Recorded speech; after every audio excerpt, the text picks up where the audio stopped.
Je me faisais harceler à l'école, je me faisais frapper. J'étais dans une école qui était pas incroyable, tu vois. Je sais pas si je serais là devant toi si j'étais restée à Nanterre, par exemple. Quand tu t'entoures de personnes qui ont un standard plus élevé que toi, tu commences à élever ton standard. Et donc forcément, tu vas performer beaucoup plus que juste si t'es toi-même dans ton coin. J'étais complètement déprimée. Je passais mes journées à pleurer, à me sentir mais comme une merde. Je raccroche, je m'effondre totalement. Et je me dis, c'est clairement le moment le plus humiliant de ma vie.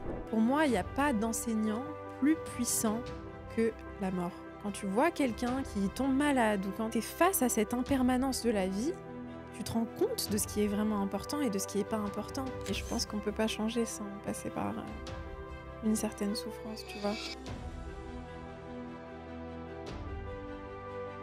Je viens de voir les statistiques de ma chaîne YouTube. Je vois que vous êtes 86,4% à regarder les vidéos, mais à ne pas être abonné. Si tu es un visiteur ou un auditeur, un spectateur, un peu de passage, un peu au hasard, bon, c'est pas très grave que tu sois pas abonné. Mais par contre, si tu trouves que les épisodes que je suis en train de proposer, où je parle de santé mentale, de relations avec les entrepreneurs, et que ça t'apporte énormément de valeur, franchement, ça me ferait juste super plaisir que tu puisses t'abonner, que tu puisses liker, que tu puisses commenter, juste soutenir la chaîne. En fait, c'est de cette manière-là que YouTube va me mettre en avant, va mettre le contenu en avant, et je vais pouvoir proposer des épisodes de plus en plus qualitatifs avec ton soutien. En contrepartie, je te promets que je vais faire en sorte de faire des épisodes de qualité de plus en plus dingues, de plus en plus ouf, et apporter le maximum de valeur possible. Donc voilà, si jamais tu peux t'abonner, ça me ferait vraiment extrêmement plaisir. Je te laisse reprendre l'épisode. Ciao. Hello Mariam. Hello, comment tu vas? Ça va et toi? Ça va, ça va. Je suis ultra content que tu sois là. Moi aussi, je suis hyper contente. Merci de m'avoir invitée. C'est vraiment trop contente de passer ce moment avec toi. Bah, moi aussi. Merci d'avoir accepté déjà. Bah, avec grand plaisir. Parce que tu sais, parfois on voit sur les réseaux les gens qui ont beaucoup d'abonnés, on se dit ah, ça va être compliqué de l'avoir et finalement ça se fait assez naturellement. Ouais, tout Super gentil. Merci. Je suis trop content. Du coup, Mariam, je commence toujours de la même manière le podcast. Est-ce que tu peux brièvement te présenter pour les personnes qui nous regardent, qui nous écoutent, qui tu es, ce que tu fais dans la vie? Pas besoin que ça prenne 10 minutes, mais oui, bien sûr. tranquillement. Je m'appelle Mariam Gaderi, je suis coach de vie et formatrice dans le développement personnel. J'ai un podcast aussi qui s'appelle Mariam Gaderi, le podcast. Pas très original, c'est mon prénom, mon nom. Simple. Très simple, efficace. Je fais pas mal de contenu sur les réseaux sociaux, sur Instagram, sur TikTok, sur YouTube. Voilà, je crée du contenu, j'écris aussi. Je fais des podcasts et en même temps, je coach et je forme dans le développement personnel. TikTok, tu as combien d'abonnés déjà? 796 000, quelque chose comme ça. C'est précis quand même. Très précis. J'ai regardé tout à l'heure. Tu savais que j'allais poser la question? Non, mais en fait j'ai une vidéo là qui a pris en 24 heures et j'ai vu la différence d'un coup. C'est intéressant. Et Insta, du coup en tout confondu, sur les réseaux, tu es à combien à peu près? Tu sais pas? 1 million et quelques. Ah ouais. Donc tu touches pas mal de personnes avec ton contenu, quoi. Trop content que tu sois là, dev perso. Je pouvais pas rêver mieux en vrai. Merci. Du coup, Mariam, est-ce que tu peux me dire où tu es née? Oui, bien et sûr. dans quel type d'environnement? Et on va continuer un petit peu sur ce fil rouge pour un peu connaître ton parcours. Trop bien. Bah écoute, je suis née dans un pays qui va être très original pour beaucoup de gens, je pense. Je suis née en Iran. Mon père est iranien kurde et donc mes parents, pendant la grossesse de ma mère, en fait, étaient en Iran pendant presque 1 an, je crois. Et donc je suis née en Iran et juste après ma naissance, je crois, peut-être 6 mois après, quelque chose comme ça, mes parents sont revenus en France et donc j'ai grandi jusqu'à mes 12 ans, j'ai grandi dans un HLM à Nanterre, dans une cité, voilà, pendant toute mon enfance. Et ensuite, on a déménagé, gros changement d'ambiance. On est allé vivre dans le 16e quand j'avais 12-13 ans. La situation a changé, il y a beaucoup de choses qui ont changé. Et donc, à ce moment-là, on est allé vivre à Paris. Mais du coup, je suis née en Iran et j'ai grandi... T'es venue à quel âge, du coup, en France? Enfin, tes parents sont venus en France parce que t'as dit revenus. Revenus, parce qu'en fait, ils vivaient en France à la base. Mes parents, ils se sont rencontrés à Paris, en fait. Même si mon père est arrivé en France quand il avait 18 ans, à Paris. Ok. Mes parents, ouais, ils se sont rencontrés à Paris au Burger King sur les Champs-Élysées. Tu me dis si des fois on va trop deep dans les questions, parce que j'aime bien un peu connaître l'environnement familial. Aucun tabou, t'inquiète, vraiment. Donc ton père, 100% iranien. Ouais. D'accord. Et ta mère, du coup? Ma mère a des origines algériennes, mais elle est née en France, elle a grandi en France. 100% algérienne, du coup? Des deux parents, ouais. Exact. Ah ouais, stylé. Et elle est née où, du coup? En France, à Saint-Dizier. Ah putain, tu viens de me le dire, non? Ouais. Super. Ok. T'inquiète. Parce que ma mère aussi, elle est née en Algérie. C'est vrai? Ouais. C'est fou, ça. Ouais, c'est rigolo. Ouais, c'est incroyable. Et petit aparté, je voudrais juste te dire que les studios que tu es en train de voir là actuellement, de l'envers du décor, sont désormais disponibles au public. Donc si jamais tu as envie de te lancer dans le podcast en 2024, sache que je serai là, je pourrai t'accueillir et je pourrai t'aider à lancer tes nouveaux épisodes. Je te mets le lien en description où tu pourras voir un petit peu tout le descriptif du studio. Je te dis à la prochaine. Ciao, ciao. Donc du coup, c'était comment était ton enfance? Si tu peux un peu préciser, l'environnement familial, c'était quoi? Tu étais plutôt une fille introvertie, une fille extravertie, tu étais timide, tu as eu une enfance heureuse, modeste, pas modeste? Comment ça s'est passé? Très modeste, jusqu'à, je pense, mon adolescence, c'était très compliqué, financièrement en tout cas. J'étais dans un environnement où non seulement j'étais dans une cité, donc forcément, tu vois, c'est un mood assez spécial, tu vois. Je me faisais harceler à l'école, je me faisais frapper. J'étais dans une école qui était pas incroyable, tu vois. C'est un énorme euphémisme, c'était une école terrible, tu vois. Mais peut-être jusqu'au CE2, je crois. CE2, je crois. Je me rappelle plus de ces On remonte loin. Ça remonte loin, mais ma mère, mes parents, ils ont tout fait pour que je puisse changer d'école, et donc j'ai changé d'école à ce moment-là. Et enfance un peu, j'étais une enfant d'un côté introvertie parce que j'adorais être dans le calme, tu vois. Je me rappelle que pendant la cour de récré, je pouvais juste m'allonger sur un banc et regarder le ciel, et j'avais un prof qui s'inquiétait pour moi à un moment donné parce que j'étais vraiment un peu rêveuse, tu vois. Ouais. Mais en même temps, j'étais hyper... J'avais un côté très extraverti aussi parce que j'allais vers les autres. J'adorais danser, par exemple, tu vois. Quand j'étais petite, je dansais et je chantais tout le temps. Mais ça veut dire que vraiment... Même à l'école? Non. À l'école, je chantais, mais je me rappelle même à chaque fois qu'on était avec du monde et qu'il y avait de la musique, je me mettais à danser, tu vois, devant toute la famille, devant des inconnus, et j'adorais chanter, j'adorais danser. Okay. Mais en même temps, j'avais ce côté hyper calme, tu vois. Alors, j'avais vraiment différentes facettes quand j'étais petite. C'était quel type d'éducation? Moi, ça m'intéresse parce que je connais pas du tout l'Iran, au final. Est-ce qu'il y a une influence? Comment on grandit en tant qu'enfant C'est une bonne question. Père iranien, mère peut-être avec des influences algériennes. Est-ce qu'il y avait une éducation particulière où tu vois une différence avec les autres enfants? Après, tu me diras, tu as grandi dans une cité. Donc, en soi, peut-être que tout le monde se regroupe généralement toujours au même endroit. Ouais. C'est une bonne question. Je pense que je me suis jamais vraiment posé cette question en termes de culture, même si je vois l'influence de la culture orientale dans mon état d'esprit. Mais je pense que ça a impacté dans le sens où, par exemple, mes parents, ils ont toujours eu une culture de la générosité incroyable, tu vois. Moi, j'ai grandi avec des parents qui ils invitaient toujours du monde à la maison, ils donnaient toujours aux voisins, tu vois. Quand j'étais petite, c'est vrai, on vivait dans cette cité et il y avait plein de choses qui étaient terribles, mais il y avait aussi une énorme proximité avec les voisins, tu vois. Presque trop parfois. Presque c'est trop la famille, parfois, tu sais. Ouais. Mais il y a ce côté où, tu vois, tu vas donner à manger à ton voisin, t'es vraiment dans la générosité. Et je pense que mes parents, ils m'ont beaucoup inculqué ces principes-là, le fait de donner, le fait d'être généreux, d'être bienveillant, de tendre la main. D'accord. Il y a tellement de choses, il y a tellement d'influences, mais je dirais que ça, c'est une des influences les plus importantes que je vois. La nourriture, peut-être? Non, je sais pas. Je dis vraiment au hasard. Bien sûr, on adore cuisiner, on a toujours cuisiné, tu vois, des plats orientaux, tu vois, des plats iraniens, des plats algériens.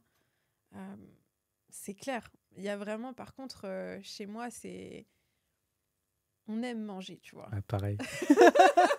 On aime manger, De vraiment, c'est un truc de fou, tu vois. Mais en même temps, c'est beau parce que moi, je trouve qu'il y a quelque chose autour du fait de se retrouver autour d'une table et de partager un repas et de se retrouver ensemble, tu vois. C'est des choses qui sont tellement simples, mais qui sont tellement précieuses. Mais c'est vrai, hein, c'est très oriental, même chez les Asiatiques aussi un peu. Il y a beaucoup de nourriture, tu vois, presque trop.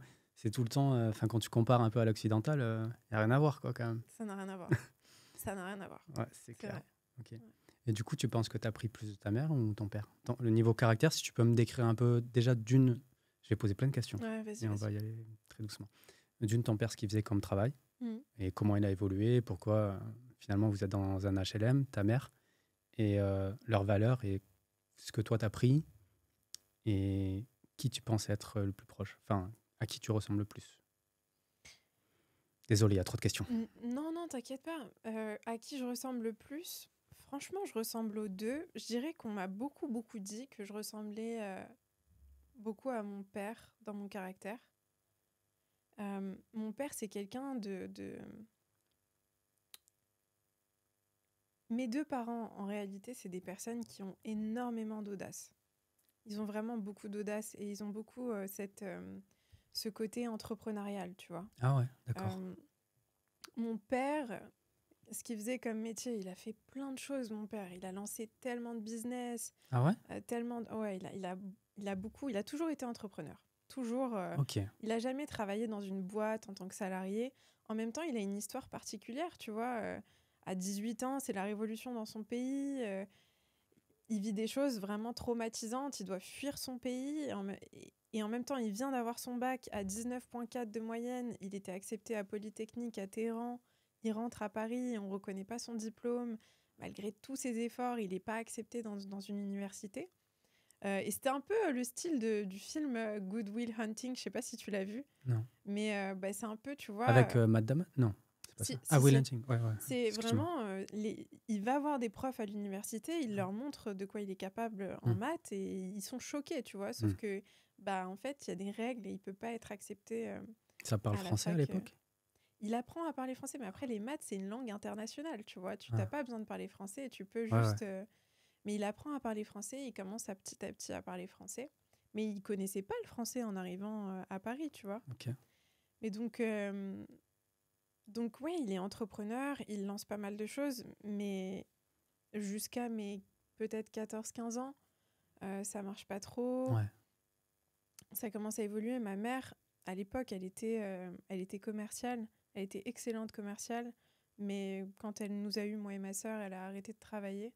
Et elle s'est vraiment consacrée à nous, en fait. Elle est restée mère au foyer. T'as une sœur, grande sœur? Une petite sœur, ouais. De 2 ans de moins que moi, ouais. Ouais.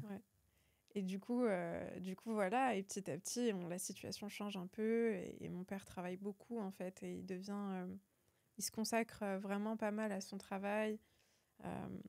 Il se spécialise dans l'automobile. Il fait pas mal de choses. Il lance plein de projets. Il voyage beaucoup, tu vois.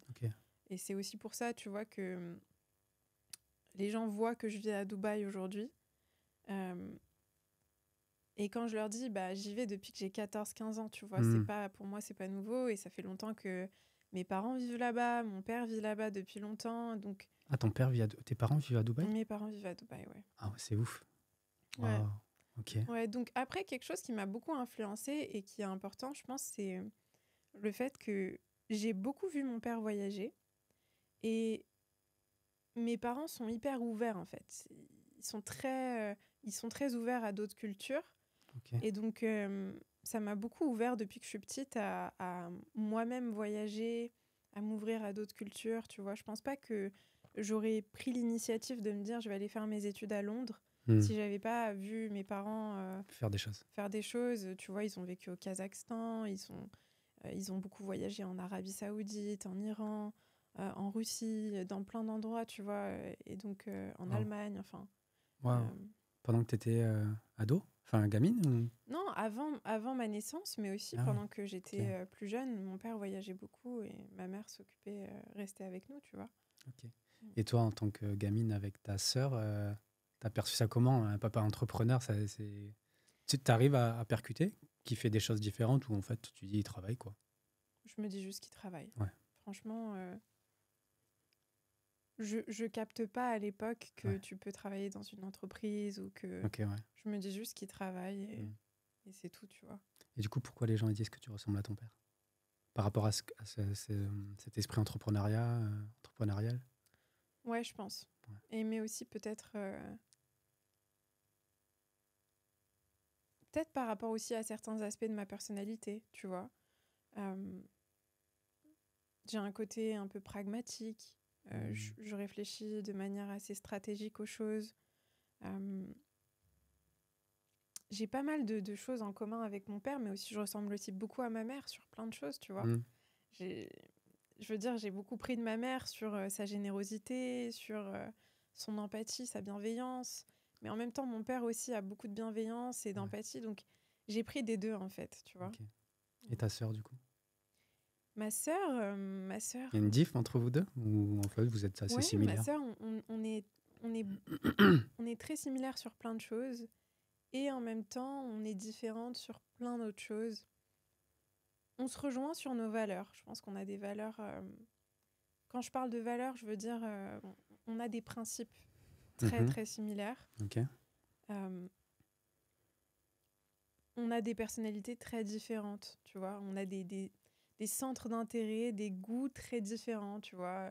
On a une manière, par exemple, je te donne un exemple, mais moi, je suis très introvertie. Moi, j'adore me retrouver seule, j'adore recharger mes énergies seule. Ma sœur, c'est un peu différent. Elle est très extravertie. Elle aime bien passer du temps avec du monde, voir du monde, etc. J'adore aussi voir les gens, hein, mais moi, j'ai besoin de mes moments où je me recharge toute seule, tu vois. Donc, on a une manière un style de vie un peu différent, tu vois, moi et ma sœur. Mais on se rejoint vraiment sur ce qui est fondamental. Sur beaucoup de nos croyances, on est sur la même longueur d'onde, sur beaucoup de valeurs aussi, tu vois. Ok. Et du coup, alors, comment ça se passe? J'imagine, tu vas en primaire et après, adolescence. Tu fais quoi comme type d'études? Et comment se passe l'école en général? L'école, en fait...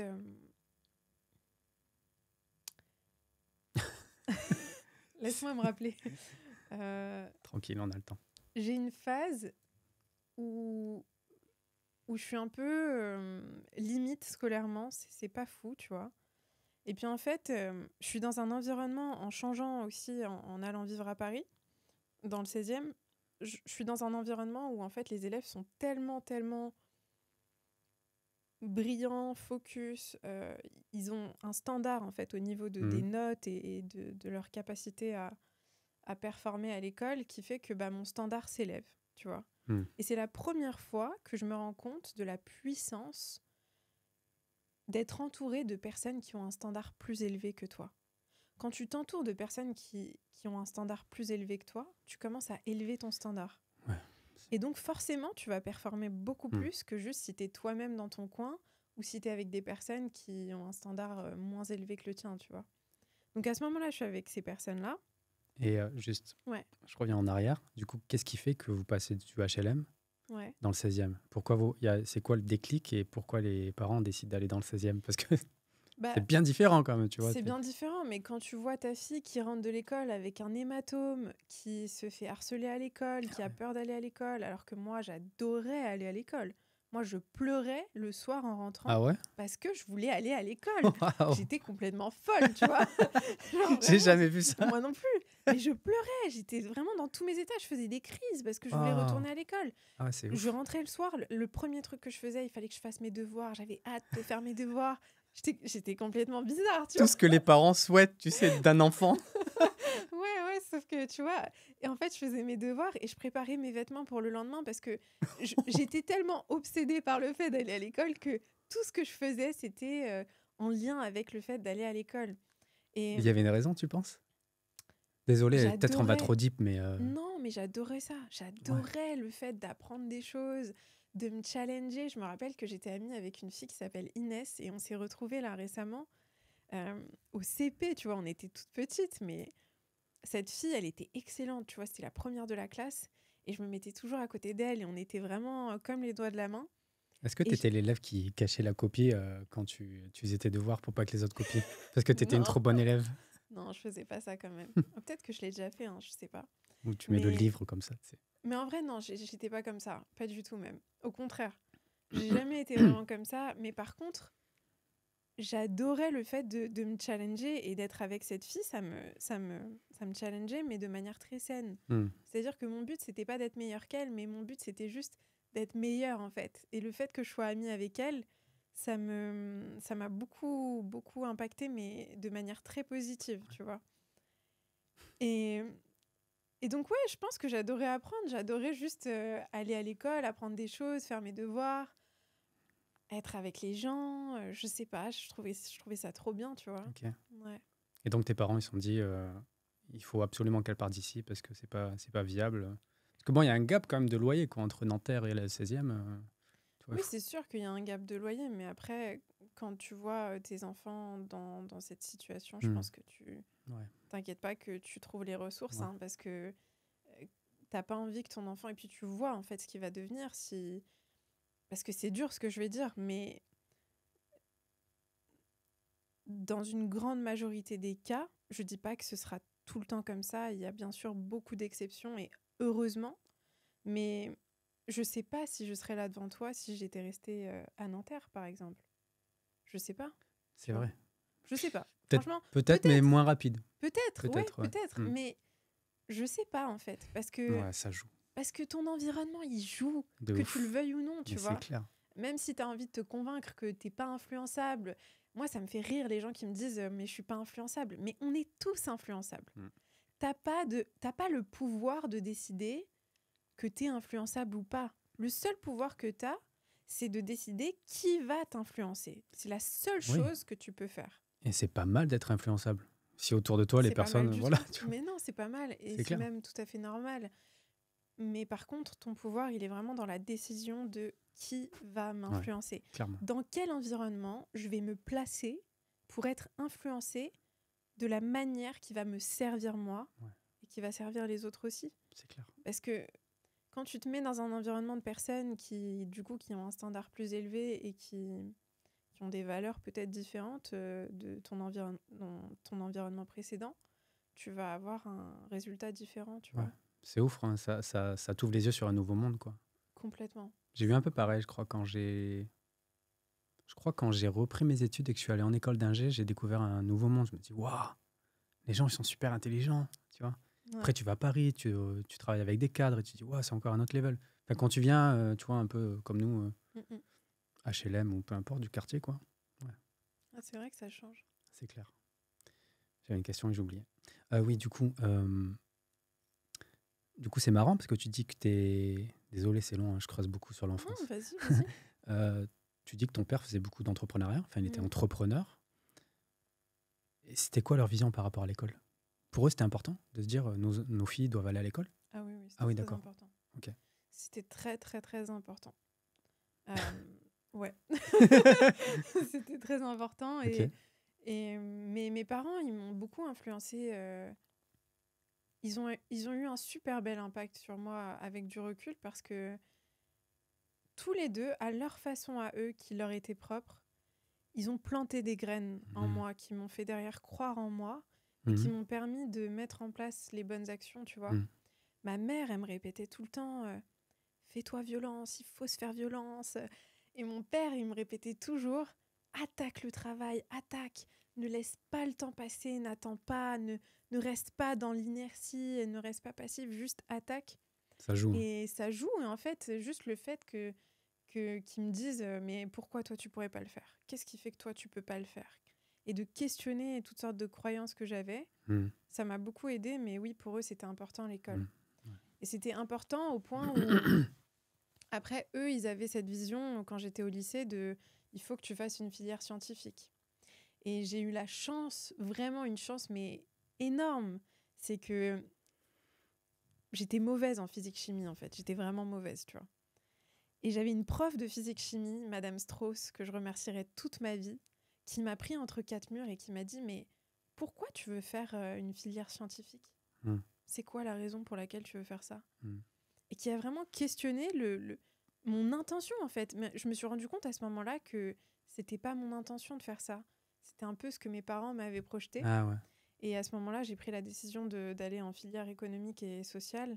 Et ça a été la meilleure décision de ma vie, tu vois. Ouais. C'est grâce à ça que j'ai pu derrière avoir un bac mention très bien, aller dans une université prestigieuse à Londres, etc. Sinon, je pense pas que j'aurais... Parce que quand tu es donc au lycée, c'était du coup dans le 16e, c'est ça?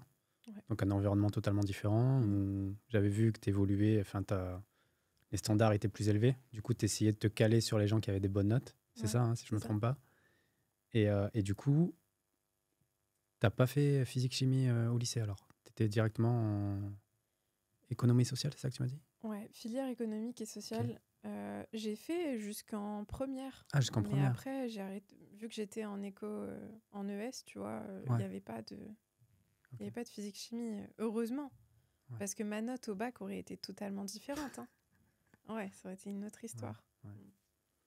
C'est parce que la prof de physique-chimie avait capté que ça ne t'intéressait pas et qu'elle t'a pris entre quatre yeux et qu'elle t'a dit qu'est-ce qui se passe? Ouais, heureusement qu'elle a fait ça.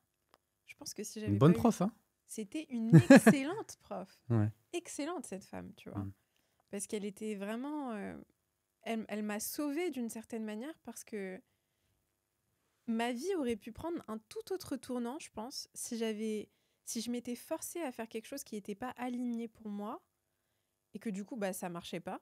Ça m'aurait fait perdre tellement plus confiance en moi. Ouais, j'aurais fait des choix peut-être différents après et encore après et encore après.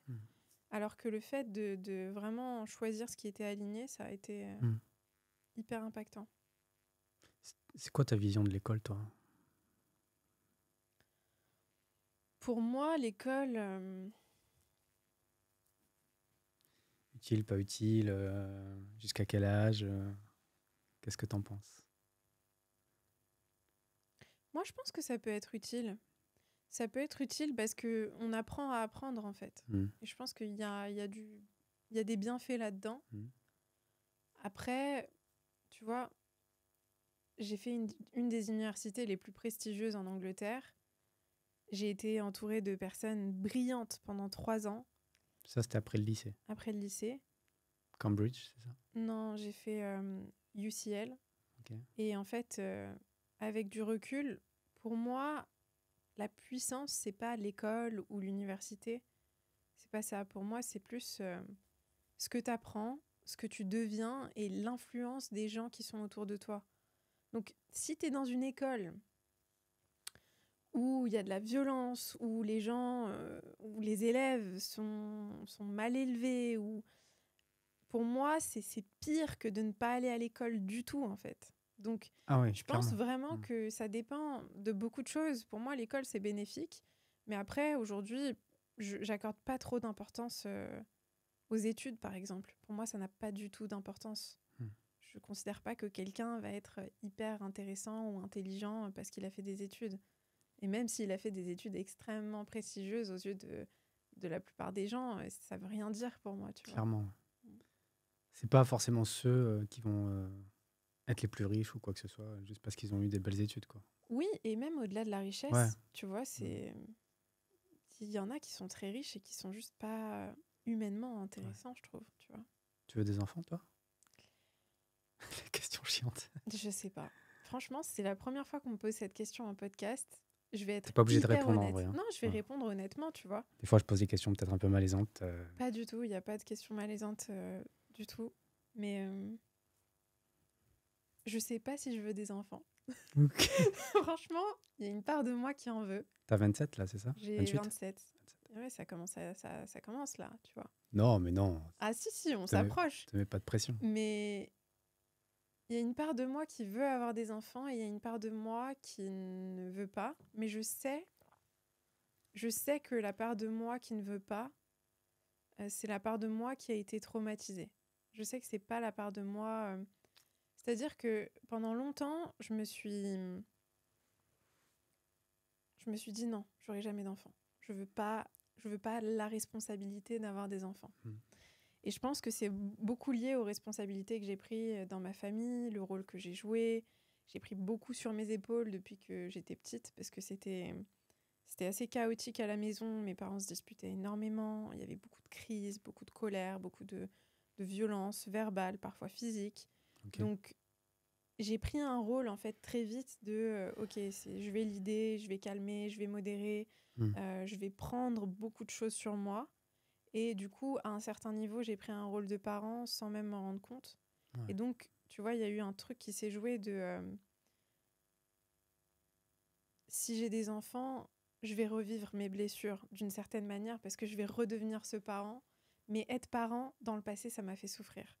Et donc aujourd'hui, en guérissant de mieux en mieux et de plus en plus ce côté-là de ma vie, je me sens beaucoup plus en paix et beaucoup plus apaisée avec l'idée d'avoir des enfants, tu vois, ce qui n'était pas le cas avant. Mais en même temps, je sais toujours pas vraiment si j'en veux ou non, tu vois. J'ai un peu ce conflit en moi. Par contre, une chose est sûre, c'est que je veux pas avoir des enfants pour avoir des enfants. C'est pas mon but. Si je rencontre quelqu'un avec qui je construis une relation d'amour, une relation d'équipe, avec qui je peux fonder une famille et avec qui je peux créer une famille et dont, tu vois, la résultante, ça va être d'avoir des enfants et de fonder une famille, c'est super. Ouais. Mais je ne serais pas dans l'optique d'avoir des enfants pour avoir des enfants. Je pense que ce que je trouve... Après, je trouve ça très beau aussi, tu vois, juste le fait d'avoir des enfants, sans forcément peut-être rester avec la personne avec qui tu as eu tes enfants. Mais dans ma vision des choses, pour moi, c'est d'abord, si je rencontre quelqu'un et qu'avec cette personne, je peux construire quelque chose de plus profond, de plus fort, alors là, oui, la question, elle pourra se poser, tu vois. Et la même vision aussi, j'imagine, de l'éducation des gamins. Parce que toi, quand tu dis que tu as eu des traumas dans ton enfance, entre guillemets, le fait d'avoir vu ces traumas, j'imagine que tu sais l'éducation que tu veux donner à tes enfants. Tu veux pas reproduire ce que toi, tu as vécu en tant qu'enfant, j'imagine. Oui, mais c'est sûr que j'allais dire, c'est sûr que je le reproduirais pas, mais... Je pense que c'est dur d'être parent, en vrai. C'est très dur. Ouais. Franchement, c'est très dur et j'ai tellement de respect et de compassion pour mes parents. Ah ouais? Ouais. Tu leur en as voulu avant?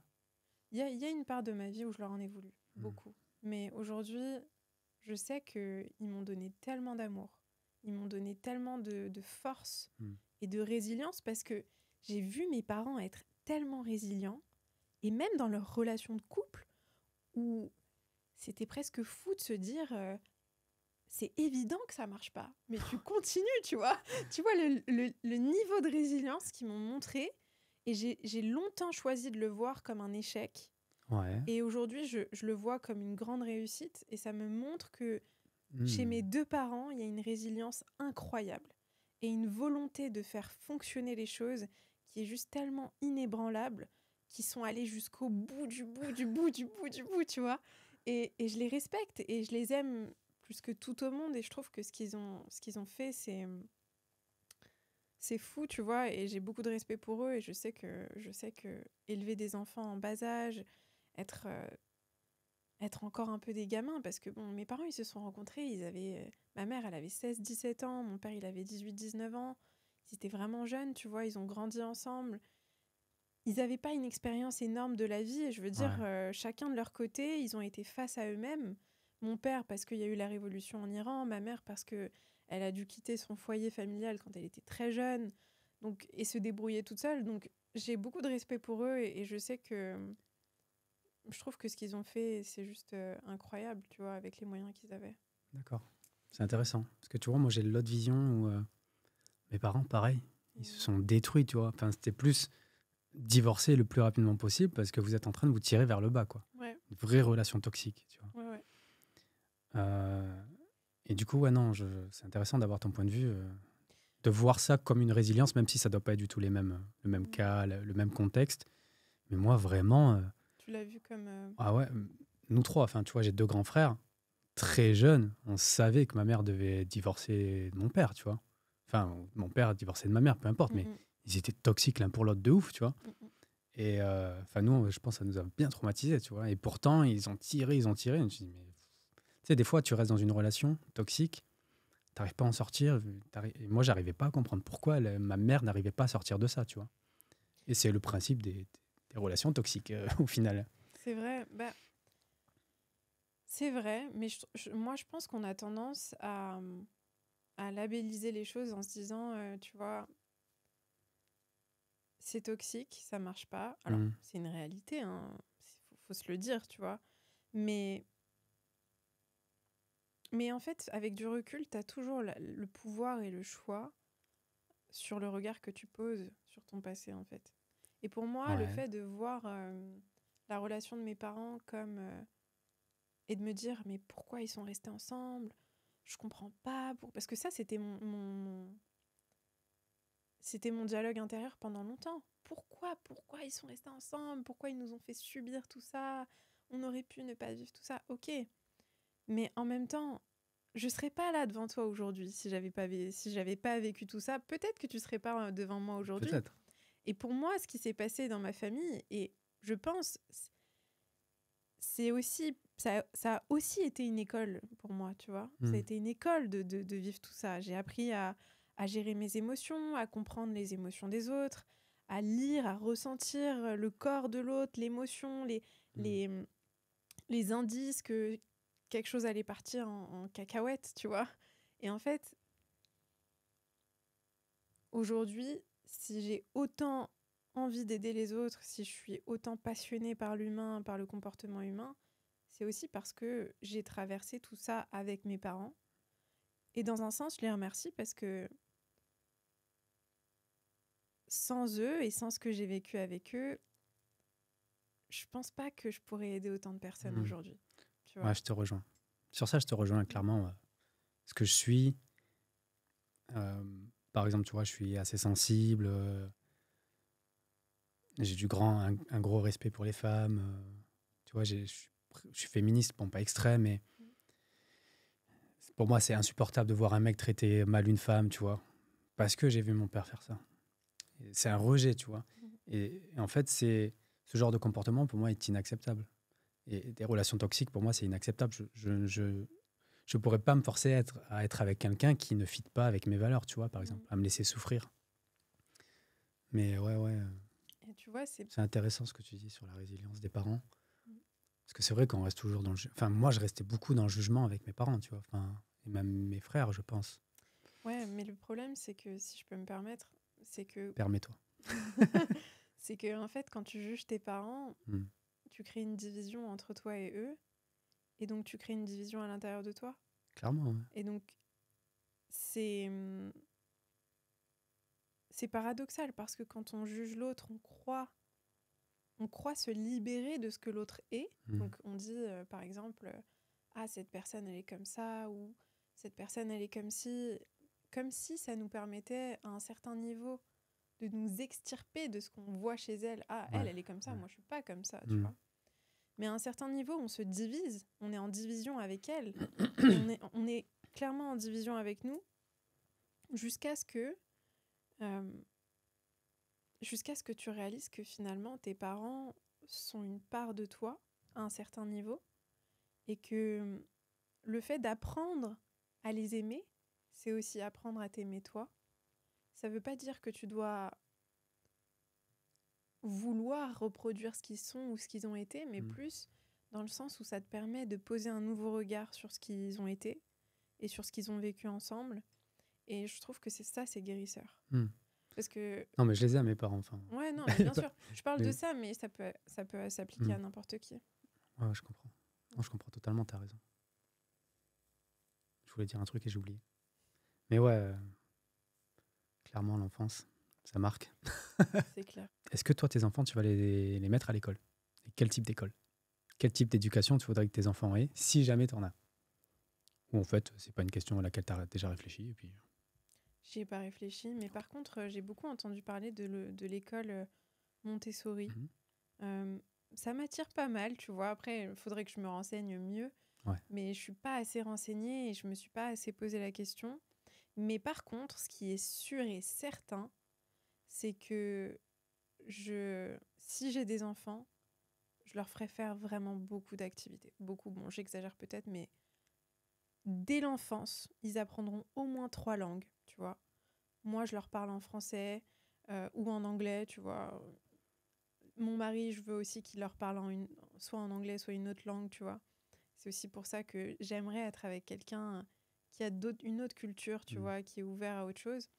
Mais plusieurs langues, plusieurs activités, des activités sportives, créatives, artistiques.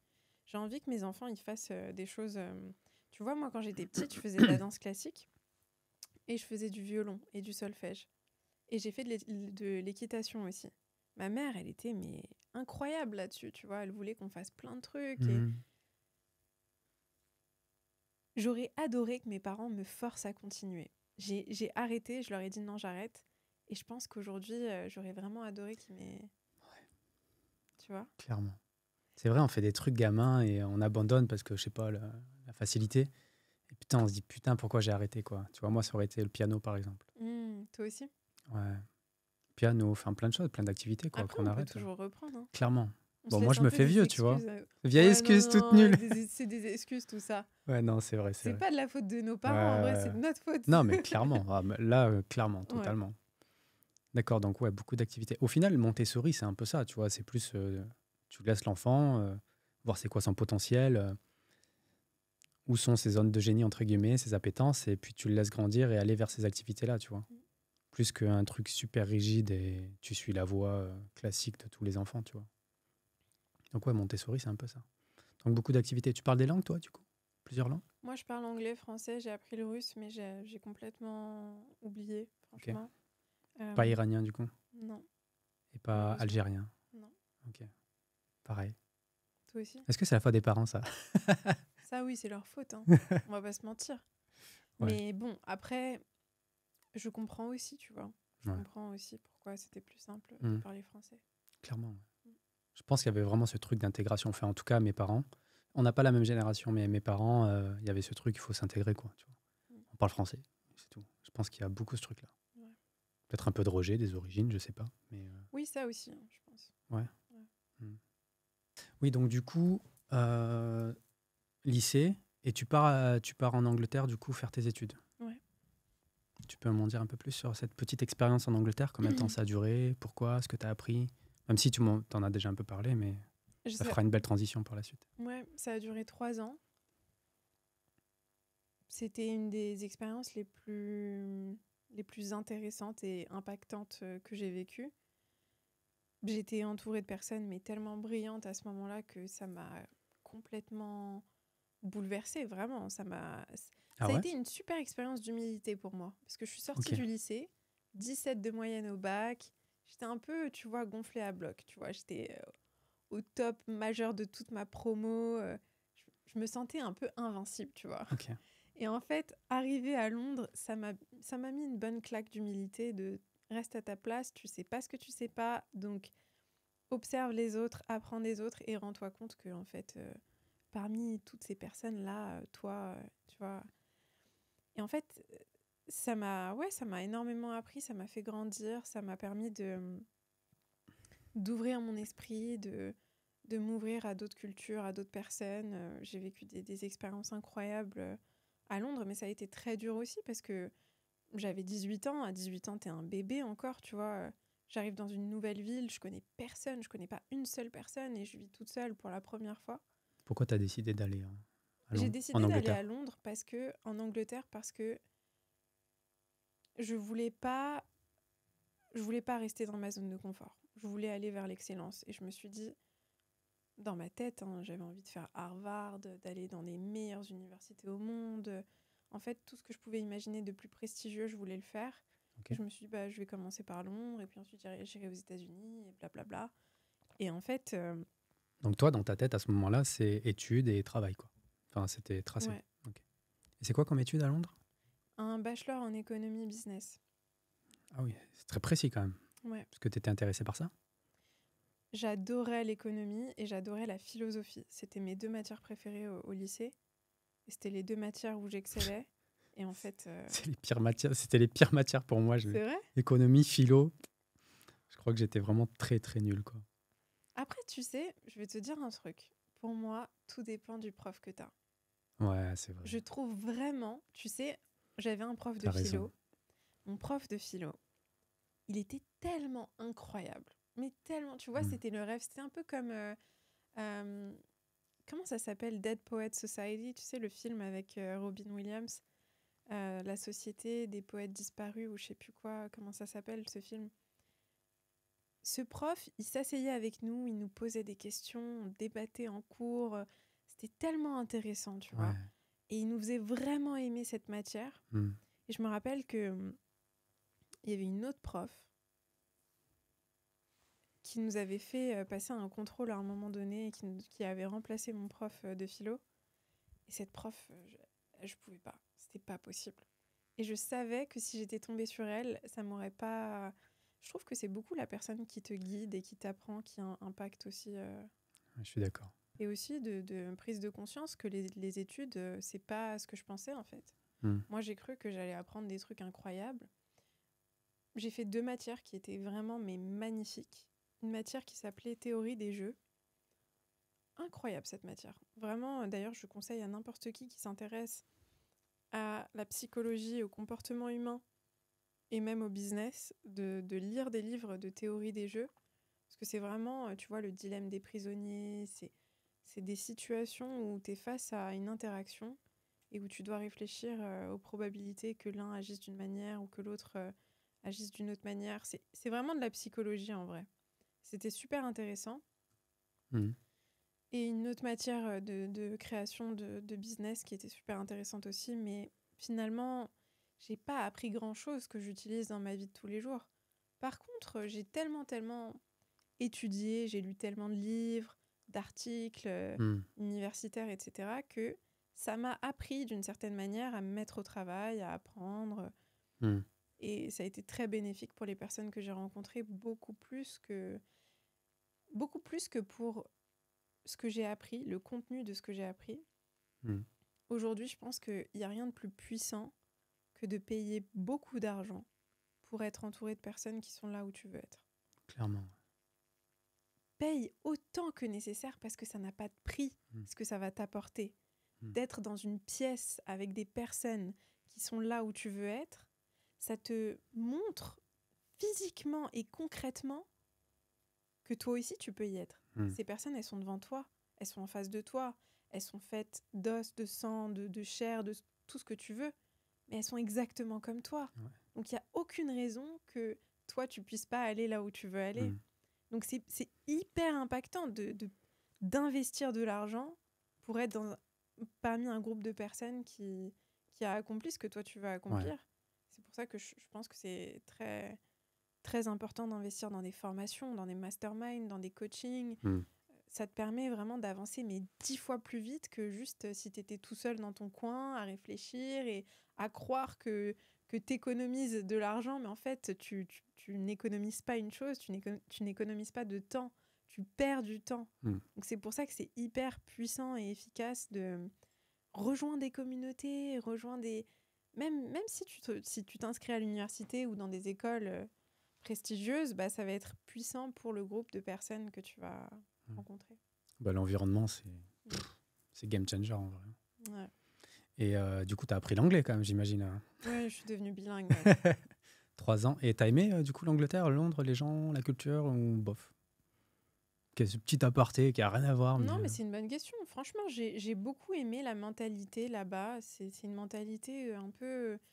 Ils sont très, très ouverts, ils s'en foutent. Tu vois, ils sont pas dans le jugement. Et ça, c'est quelque chose que j'adore. C'est quelque chose que j'ai aussi revu quand j'ai vécu à Dublin, en Irlande. Les gens sont très détachés de l'apparence, de l'image. Contrairement à Paris. À Paris, tu sens vraiment... Moi, je sens vraiment un jugement sur l'image, sur l'apparence, tout le monde juge tout le monde à Paris, tu vois. Ah ouais. Moi, je sens ça, en tout cas. Et UK, non quoi. À Londres, chacun vit sa vie, tu vois. Moi, je trouve qu'il y a beaucoup moins de jugement et les gens, en fait, ils sont beaucoup plus... Il y a pas mal d'excentricité à Londres. Hein. C'est vrai, t'as raison. Ouais. Tu vois, les gens, tu les vois dans la rue, en peignoir. Tu vois des dingueries, tu vois. Mais moi, j'adore parce que les gens vivent pour eux, tu vois. Ouais. Ils vivent beaucoup plus pour eux. J'ai expérimenté des actions et tellement de gentillesse à Londres que j'ai jamais vu ailleurs, tu vois. Une fois, je m'étais fait voler mon téléphone et je commence à courir derrière le mec comme une idiote alors que le mec, il était en vélo, tu vois. Et je crie dans la rue et tout, comme si le mec, il allait s'arrêter et dire « Oh, je suis désolée, c'était une erreur, tiens, ton téléphone. » Bref, je continue à crier et à courir derrière lui. Et là, il y a une femme qui court derrière moi et je vois un mec qui court en même temps que moi pour essayer d'aller chercher le mec en vélo qui vient de me voler. Et à un moment donné, j'arrête, je me rends compte qu'en fait, le mec est beaucoup trop loin, je perds mon temps. Je m'assois sur le bord de la route, je commence à pleurer. Je suis à Londres, toute seule, à 18 ans, je connais personne, on vient de me voler mon téléphone. J'ai vraiment peur, en fait. Mais là, je sais pas ce qui va m'arriver. Et je me mets à pleurer, je m'assois et la femme, elle vient me voir et elle commence à me réconforter. Elle me dit « T'inquiète pas, ma chérie, viens. » En fait, c'était la propriétaire d'un pub juste à côté. Elle me dit « Viens avec moi dans mon pub, je vais m'occuper de toi, on va appeler la police et tout. » Trop bien. Je vais dans le pub. Il y avait peut-être 10 personnes, tu vois, 10 mecs en train de boire de la bière et tout. Et moi, j'arrive en train de pleurer et tout. Et ils se mettent tous autour de moi. Ils me rassurent. Ils me disent « Je suis tellement désolée pour ce qui t'est arrivé. Sache que c'est pas comme ça chez les Anglais. Nous, on n'est pas comme ça et tout. » Et j'ai remarqué ça, et elle appelle la police, ils viennent et tout. Et à la fin, elle vient vers moi et elle me tend une enveloppe et elle me dit on s'est tous cotisés pour t'offrir un nouveau téléphone. Mais attends, what? C'est des gens qui ne m'ont jamais vu, qui ne me reverront jamais. Non, mais c'est abusé. Jamais ils vont me revoir. Et dans l'enveloppe, il y avait peut-être 200 €, tu vois. 200 €, c'est énorme. Mais c'est ouf. C'est des inconnus, c'est des inconnus total, tu vois. Et je ressors, et franchement, tu sais quoi, c'était une expérience de fou parce que je me suis rendu compte que c'est incroyable à quel point tu peux vivre un acte qui te paraît cruel et méchant, et juste derrière, tu as tellement de gentillesse, tellement d'amour qui revient vers toi. Et j'ai vraiment, pour moi, Londres, c'est un endroit où tu peux vivre ce genre de choses. C'est un endroit où, tu vois, une fois, je sortais de boîte. À l'époque, je sortais encore et j'étais avec une amie à moi et on rencontre une femme qui était en train de discuter avec un homme. Il était 4h du matin, tu vois. On lui dit est-ce que vous savez où est le métro ? Est-ce que le métro est ouvert à cette heure-ci, etc. La femme, directement, elle commence à nous dire non, les filles, vous n'allez pas prendre le métro. Elle sort 25 € comme ça, ou 20 pounds, ça fait 25 € à peu près. Elle les sort et nous dit prenez-les, vous allez rentrer en taxi, faites attention à vous, soyez prudente, Londres c'est très dangereux, etc. Le truc qui n'arrivera jamais tu verras ça à Paris, désolée. Jamais. J'aime Paris, hein, mais jamais de la vie tu verras ça. Never. Tu te fais voler ton téléphone ici, les gens ils s'en foutent, mais totalement. Tu crois qu'il y a un mec qui va venir courir derrière la personne qui t'a volé ? Clairement. Mais ils n'ont pas que ça à faire, tu vois. Chacun est occupé par sa vie. Et ça, c'est quelque chose que j'ai adoré à Londres. C'est vraiment l'humanité des gens. Ils sont très humains. Après, t'as des gens qui sont très inhumains aussi, tu vois. T'as aussi beaucoup de violence et tout, mais t'as vraiment beaucoup d'humanité aussi. Ouais, mais j'avais noté qu'il y avait une grosse différence. Tu vois, moi, t'as parlé de Dublin. On va revenir sur ça parce que c'est la suite de ton histoire, je crois. Je suis allé au hasard en Irlande, vraiment, tu vois. Et j'ai eu un coup de cœur pour l'Irlande. Moi aussi. Je te jure, hein, c'est mon pays préféré. Moi aussi. Si je peux déménager là... Ah non, mais je suis allé en Irlande. Le premier truc qui m'arrive en Irlande, c'est un gars qui me prend dans ses bras. Je te jure. Bon, peut-être que je rentre dans un pub, mais il n'était même pas bourré, quoi. Il me dit « Oh, my friend, come here. » Enfin, je parle anglais parce que ma meuf, on parle en anglais, mais...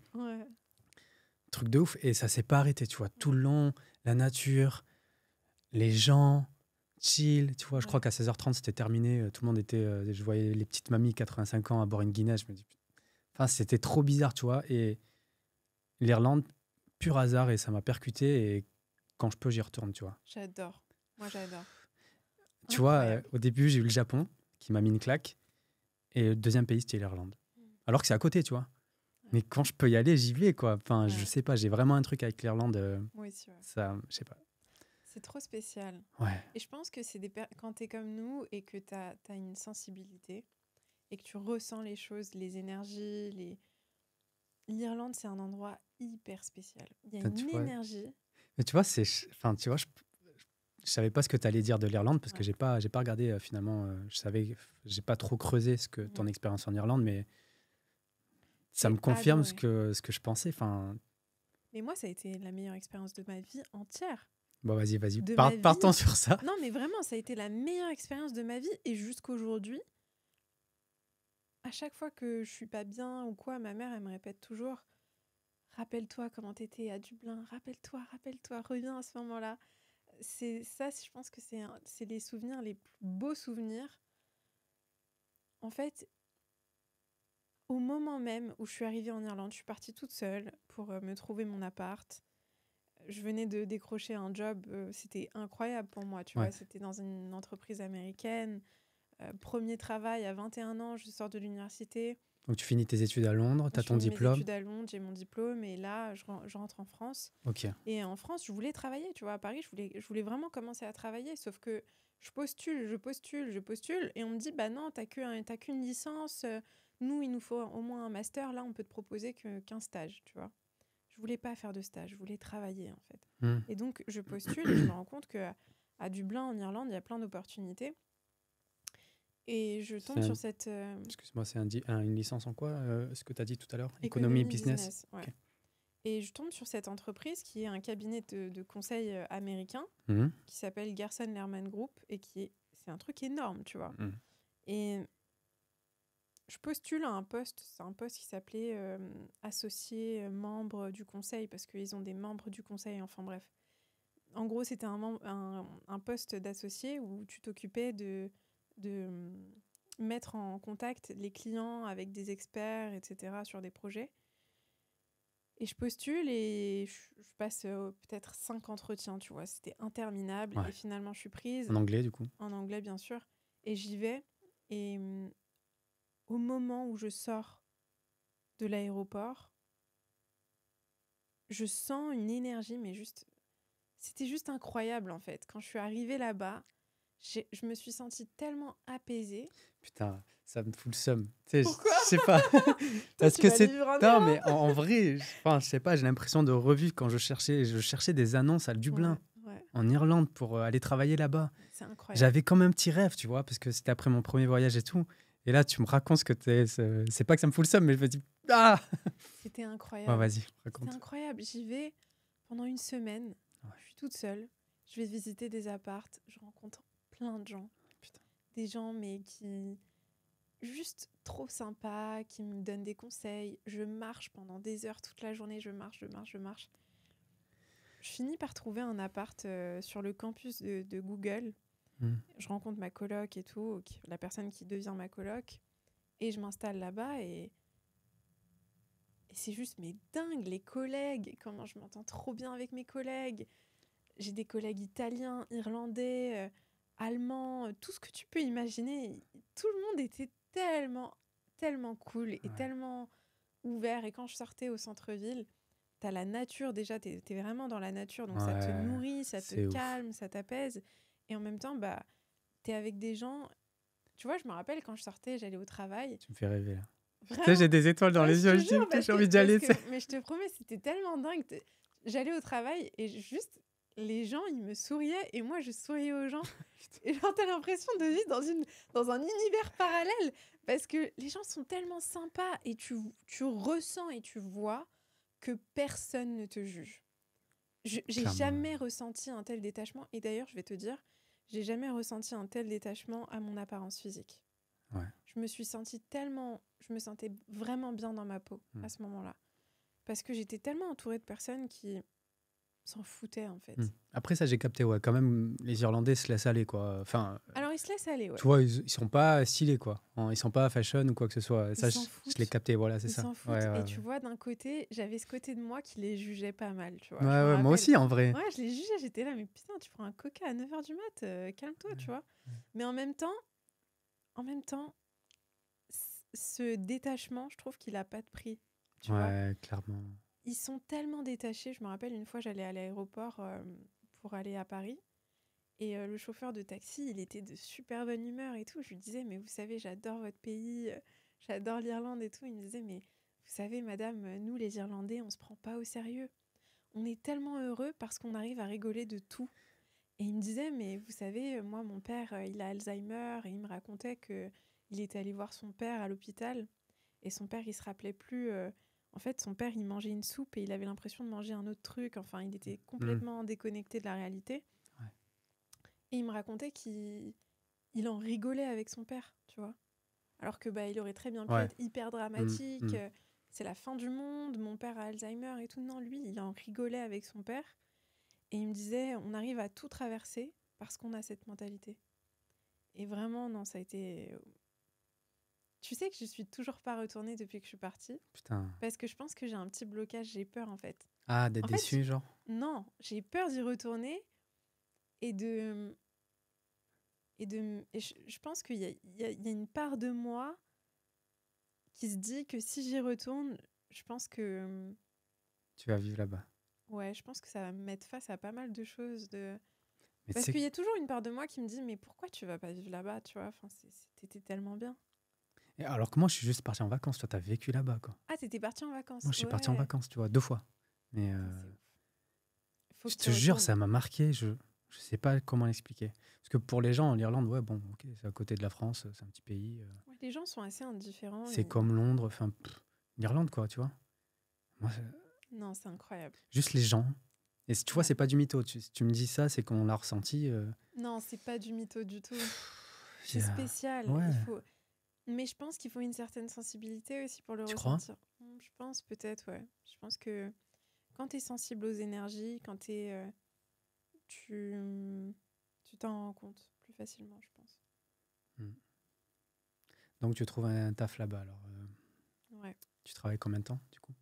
Presque 1 an. Je reste presque 1 an. Okay. Et je me rends compte que c'est plus du tout aligné. Enfin, en tout cas, je suis pas stimulée dans mon travail. C'est là-bas, du coup, que tu es Chief Happiness Officer? Non, après, c'est en revenant à Paris.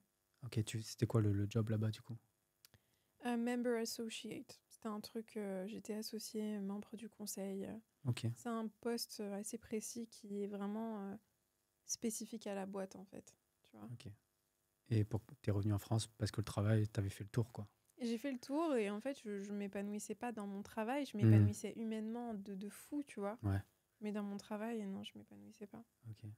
Et donc, t'es revenu à Paris? Ouais, je suis revenue à Paris. Je décroche quelques jobs, ça me plaît pas. Je décroche mon dernier job en tant que salarié, en tant que Chief Happiness Officer dans une boîte dans la tech. C'était quand ça? C'était en 2019. Ah ouais, donc c'est assez récent quand même. Ouais. Ok. Je suis restée jusque 2021. Ah ouais. Donc t'as connu la vie du cadre parisien. Ah oui, oui, oui. Métro, boulot, avec les dodo. métro, boulot, dodo, les happy hours, après, les after-work. Les after-work. Ouais, c'est ça. C'est quoi un Chief Happiness Officer? Pourquoi t'as postulé à ça, du coup? En fait, je sais c'est quoi déjà, mais je pose une question. Ouais, alors en fait, j'ai pas vraiment... je connaissais pas vraiment ce poste, tu vois, mais c'était un poste qu'on m'a présenté comme tu vas t'occuper de créer une culture d'entreprise, tu vas faire en sorte de créer une cohésion entre les équipes, animer les événements, tu vas t'occuper du recrutement, de la gestion des crises, des conflits ou des choses comme ça. Et en fait, quand je l'ai fait, je me suis rendu compte que d'un côté, c'est vrai qu'il y avait des choses que je faisais et qui étaient dans le job de Chief Happiness Officer, mais j'avais beaucoup de contraintes aussi à d'autres niveaux, tu vois. Et donc, ça a été hyper intéressant comme expérience. J'ai appris plein de choses. Mais très vite, j'ai commencé à me sentir plus du tout à ma place. Tu vois, avec mon ancien patron, ça allait pas du tout. Ça devenait très, très, très compliqué et hyper anxiogène pour moi. C'était un enfer, tu vois, tous les jours. Pourquoi, du coup? Parce que petit à petit, j'ai commencé à...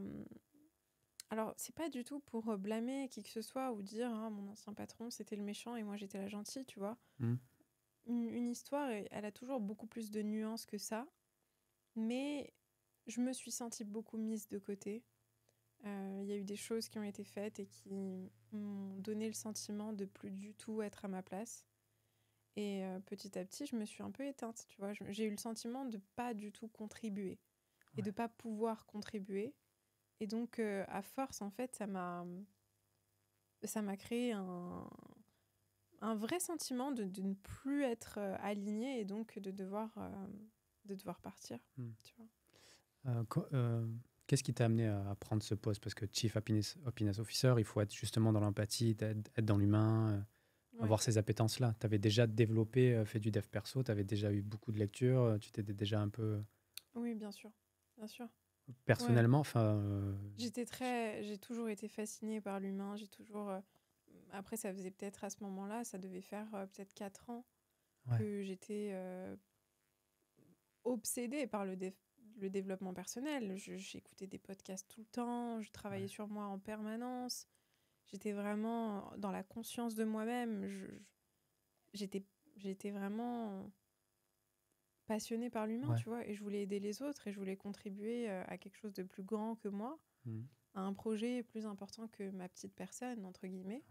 Et donc, ce poste, il est venu à un moment où je cherchais un poste avec plus de sens que... Parce qu'avant ça, ce que je faisais, c'était très commercial, c'était hyper business, tu vois. Je travaillais dans des boîtes où il fallait aller démarcher des clients. Tu vois, c'était OK, c'était cool et c'était challengeant, mais c'était pas moi, tu vois. Et ce poste-là, en tout cas, il me donnait le sentiment que c'était un peu plus moi. Ah ouais. Donc, Jay Shetty, il en parle dans son livre, du coup. Justement, tu sais, les gens qui vraiment se sentent pas alignés, pas bien dans leur travail, etc., d'essayer d'aller chercher, de ramener dans leur travail là où ils se sentent bien, enfin les choses dans lesquelles ils sont compétentes et où ils arrivent vraiment à trouver du bonheur, tu vois, dans leur vie perso, pour essayer d'être un peu plus heureux au travail. Ouais, c'est important. Ouais, mais c'est pas simple en vrai. Non, c'est pas facile. C'est plus simple quand tu es entrepreneur, je pense. Ouais. Et du coup, c'était un management toxique, c'est ça? Parce que j'ai vu que c'était compliqué. Tu avais rencontré un ex là-bas. Ouais, j'ai rencontré mon ex là-bas. Et là, ça aussi, ça a été très... Du coup, ça a un peu aggravé les choses pour moi parce que je voulais plus être confrontée à ce sentiment d'humiliation. Et de toute manière, ça aurait été compliqué pour moi de rester dans cette entreprise, tu vois. De croiser mon ex tous les jours. À la limite, si j'avais été hyper épanouie dans mon job, tu vois, j'aurais peut-être pu trouver un moyen de mieux le vivre. Mais à ce moment-là, j'étais tellement éteinte que le fait de voir mon ex en plus de ça, c'était vraiment compliqué pour moi, tu vois. Ça me fait penser parce que j'étais dans une boîte un peu dans ce style start-up, etc. 2017, moi, c'était 2017-2019. Et il y avait une Chief Happiness Officer. Et ça me fait rire parce que les Chief Happiness Officers, genre, ils ont peut-être cette pression, il faut rendre les gens heureux, il faut s'occuper d'eux, etc. Mais c'est eux qui sont pas happy, en fait. Parce que même cette personne-là est partie... je pense pas qu'elle ait fait un burn-out, mais elle est partie du jour au lendemain, après 1 an et demi, à se donner à fond pour les autres et faire du yoga, quoi. Enfin, partir en Inde, se former dans le yoga et faire du yoga, tu vois, et donner des cours de yoga. Parce qu'en fait, elle se sentait pas bien en tant que Chief Happiness Officer, tu vois. Je me dis, c'est bizarre, c'est ceux qui sont censés rendre les gens heureux qui sont pas heureux, tu vois. C'est ironique. Hein. Ouais, c'est trop chelou. Je sais pas si ça existe encore, ce type de poste. Oui, ça existe, tu vois, c'est un poste très nouveau, hein, mais ça existe. Ouais. Ton expérience de Chief Happiness Officer à Paris, ça dure combien de temps? Presque 2 ans. Ah oui, 2 ans, d'accord. Ouais. Et c'est là que tu traverses une période un peu difficile. Tu parles de burn-out à ce moment-là. Ouais. Ça veut dire quoi, du coup? Ça veut dire un sentiment de déconnexion totale aux autres, à moi-même, un sentiment de pression, de souffrance quasi permanente. Je me sentais vraiment déprimée et en même temps, j'avais vraiment pas envie de faire quoi que ce soit pour vraiment changer les choses parce que j'étais vraiment dans un état où... En fait, j'étais dans un état où juste je traversais le truc. Et je me levais le matin, je me sentais angoissée, totalement angoissée à l'idée de commencer la journée. Et je savais que certaines réunions m'attendaient où c'était mais pire que l'angoisse. Et quand la réunion se terminait, je craquais, je commençais à pleurer sans m'arrêter, ouais. Et à ce moment-là, je me suis rendu compte que c'était maintenant ou jamais, en fait. C'était pendant le Covid ? C'était pendant le Covid et un petit peu pendant la période de transition post-Covid, on va dire. Ok. Enfin, ça s'est terminé en 2021, tu vois. Ouais, donc du coup, c'était quoi ? Parce que tu penses que le fait de ne pas être reconnu forcément dans ton travail, c'était quoi ? C'était t'as perdu confiance en toi ? Enfin, du coup, c'était un espèce de cercle. J'ai perdu confiance en moi, mais c'est surtout que je ne vois plus mon utilité dans cette entreprise. Ouais. Mon patron ne répond plus à mes messages. Ouais, c'est chaud, ça. Plus de beaucoup de réunions. Ouais, tu te sens comme une merde, en fait. Donne mes tâches à des personnes qui sont là depuis une semaine. Donc, à un moment donné, je me dis, mais qu'est-ce que je fais ici, tu vois ? Du coup, ça fait mal à l'ego. Ça fait très mal à l'ego et ça fait mal aussi à ce que tu pensais. Ouais, ça fait mal à ton ego. Ça fait mal à ce que tu croyais être. Ouais. Et du coup, tu te dis, mais qu'est-ce que je fais là ? Et pourquoi est-ce que je suis là ? Ça sert à quoi ? Ça sert à rien. Ouais. On n'a pas vraiment besoin de moi. Et si tu sens qu'on n'a pas besoin de toi, le simple fait de rester, c'est un manque de respect envers toi-même. Clairement. Quand tu restes dans un environnement où on te montre qu'on n'a pas besoin de toi, que ce soit dans ton travail, dans tes relations amoureuses, peu importe, on te montre que t'es pas indispensable, on peut te remplacer, on n'a pas besoin de toi. Le simple fait de rester, c'est un manque de respect envers toi-même. Mais il y en a tellement qui font ça, qui restent. Enfin, c'est 95%. Bien sûr, mais moi-même, je suis restée un peu trop longtemps. Ouais. Et encore, je pense que tout est juste. Et je vois tout ça comme un timing vraiment parfait des choses. Mais à ce moment-là, en tout cas, rester encore plus, ça aurait été me manquer beaucoup trop de respect. Donc, je suis partie. Donc, déclencheur. Enfin, tu as eu cette rupture. Ça a duré combien de temps, cette relation, si on peut revenir un petit peu Ça a duré presque 1 an et demi. D'accord, oui, c'est quand même une relation qui a duré, quoi. Ouais, c'était surtout une relation hyper intense, tu vois. Ah ouais, passionnelle. Ouais, très intense, parce que dès le début, au bout de quelques mois, il m'a mis la bague au doigt, on parlait d'enfants, on vivait ensemble, on allait au travail ensemble, on mangeait ensemble, on allait voir sa famille. Il a traversé aussi beaucoup de choses avec moi, parce que c'était une période très, très sombre pour moi. Il se passait beaucoup de choses dans ma famille qui étaient juste hyper difficiles. Et je pense que la vie est bien faite, parce que, dans un sens, peut-être heureusement que j'étais avec cette personne à ce moment-là, même si il y avait aussi plein d'autres inconvénients. Mais ouais, on est restés ensemble. C'était très intense. Et surtout, il y avait beaucoup de projections. Et c'est ça qui a été très douloureux pendant la rupture. Ce qui a été très douloureux, c'est cette rupture, ça a été mes plus grandes peurs qui se sont associées au même moment. Ok, j'ai peur de me mettre en couple parce que j'ai peur d'être avec quelqu'un à qui je vais pas plaire. Ou j'ai peur d'aimer plus l'autre que l'autre va m'aimer. J'ai peur que l'autre décide que, en fait, il n'a pas envie d'être avec moi. J'ai peur de voir que je suis pas quelqu'un qui est aimé, en fait. Je me sens pas aimable, je me sens pas digne d'amour, tu vois. Et à ce moment-là... Avant d'être en couple, tu te posais ces questions-là ? Je me sentais comme ça. J'avais peur de tout ça, tu vois. Pendant la relation ou avant ? Avant de me mettre dans la relation, mais aussi pendant la relation, bien sûr, j'ai eu des peurs qui se sont... Une raison ? Tu sais, c'est pas qu'il y a une raison en particulier, c'est plus que on vit différentes choses et on se raconte beaucoup d'histoires, chacun, tu vois.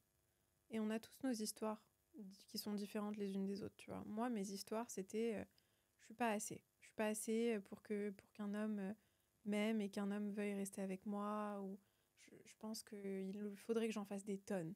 Il faudrait que je sois parfaite, tu vois. C'était mon histoire. Et à ce moment-là, c'est cette histoire qui s'est rejouée parce que j'étais avec quelqu'un qui me faisait sentir sans cesse que j'étais pas assez, tu vois. Cette personne avec qui j'ai partagé des très beaux moments aussi, tu vois, mais il m'a beaucoup fait sentir que je devais changer pour être assez. Et donc, physiquement, mentalement, dans ma personnalité, etc. Et donc, oui, la rupture, ça a joué beaucoup de choses. Mais ça a été ça a été la période la plus transformatrice, je pense, de ma vie, tu vois. Le fait de vivre tout ça au travail, de vivre cette expérience où mon ex se met devant moi et il me dit « J'arrive pas à t'aimer, je suis pas amoureux ». J'étais beaucoup plus passionnée avec mon ex. Ouh là là. Ouais, c'était très dur. C'est dur. Et j'adore ce que tu dis juste avant. Tu dis ça a été transformateur et t'as pas dit c'était c'était horrible. Enfin, j'imagine que c'était horrible, mais pour ça tu le vois d'une manière positive. Ouais. Mais bien sûr, mais je pense qu'on peut pas changer sans passer par une certaine souffrance, tu vois. Ok. Donc voilà, tu vois, c'était un moment... Mais avec du recul, c'était un moment que je devais tellement traverser. Il fallait que je passe par là. Et aujourd'hui, quand je commence à me sentir un peu trop confortable, je reviens à ce moment et ça me redonne de l'humilité, tu vois. Parce que... T'as eu des relations depuis ce moment-là ? Ouais, j'en ai eu, mais j'en ai pas eu une avec laquelle je me suis vraiment projetée. Ouais. Mais par contre, maintenant, tu sais ce que tu veux, j'imagine. Ah oui, là, je sais ce que je veux. Hein. C'est clair. Ouais, c'est clair. Et puis, j'imagine que tu es beaucoup plus alignée avec toi-même aussi. Ah, mais oui, bien sûr. Tu te connais 10 fois plus. C'est tellement pas la même Mariam que quand j'ai rencontré cette personne. C'est le jour et la nuit, tu vois. Et Du coup, c'est quoi une bonne relation pour toi ? Bon, ça veut tout rien dire ce que je pose comme question, mais comment tu imagines une relation saine ? Comment j'imagine une relation ? J'imagine une relation où je me sentirais libre d'être moi-même, où j'aurais pas le sentiment que ce que je suis, c'est dérangeant, tu vois. Ou en tout cas, je serais pas avec quelqu'un qui me donnerait honte d'être ce que je suis, tu vois. Ouais. Et une relation où, franchement, moi, je me vois avec quelqu'un avec qui... moi, j'ai envie d'être avec quelqu'un avec qui je vais construire quelque chose d'énorme, tu vois. J'ai envie de construire, tu vois. Et j'ai tellement d'ambition, j'ai envie de faire tellement de choses. Donc, j'ai envie d'être avec quelqu'un qui a un feu en lui, tu vois, et qui a envie de construire de grandes choses et qui a envie de le faire aussi avec moi. Peut-être pas que avec moi, mais... Parce que je pense que c'est important d'avoir ses projets, son espace. Mais moi, je trouve je suis très alignée aussi avec les couples qui construisent ensemble. Je trouve que c'est très beau. Plus entrepreneur, du coup, profil entrepreneur. Ouais. C'est sûr. Pour moi. Non, mais c'est trop rigolo parce qu'à chaque fois que je pose la question à des entrepreneurs, enfin des femmes, c'est il faut qu'ils soient entrepreneurs. C'est obligé. En fait, le décalage, il serait trop grand. Je pourrais pas... Je sais pas. Franchement, je peux te dire, peut-être que ça existe, je n'ai jamais vu un couple où la femme est entrepreneur et l'homme est salarié et où ça marche. Ouais, mais je pense à l'inverse, du coup. L'inverse, je l'ai déjà vu, on le voit beaucoup plus. Mais pourquoi ce serait possible, du coup Parce que je dis pas que c'est impossible, mais je dis que je pense que en tant que femme, c'est mon point de vue, ça peut peut-être être controversé, mais je pense qu'en tant que femme, on a besoin de se sentir en sécurité. Moi, j'ai besoin d'être avec quelqu'un qui me fait me sentir en sécurité et qui me stimule et qui m'inspire. Okay. Et en fait, j'aurais du mal à me sentir inspirée par quelqu'un que je ne trouve pas libre, en fait. Ouais. Et pour moi, dans le salariat, il y a vraiment cette notion de perdre une forme de liberté. Et la liberté, c'est tellement important pour moi que j'aurais besoin d'être avec quelqu'un pour qui la liberté, c'est hyper important. Ouais. Tu vois, si je suis avec quelqu'un pour qui c'est OK qu'on lui dise comment travailler, à quelle heure, quand partir en vacances, combien d'argent il peut gagner, quel titre il peut avoir dans son job, et que pour moi, c'est important de décider par moi-même et de tout faire pour avoir cette liberté, il va y avoir un décalage. Et c'est pas une question de combien d'argent on gagne ou, tu vois, est-ce que c'est possible d'avoir un salaire plus élevé que son mari ou son partenaire, etc. C'est pas question de ça, c'est question de valeur. Est-ce que pour toi, c'est important d'être libre ? Est-ce que c'est important de créer de la liberté financière ? Est-ce que pour toi, c'est important de mettre ta famille à l'abri ?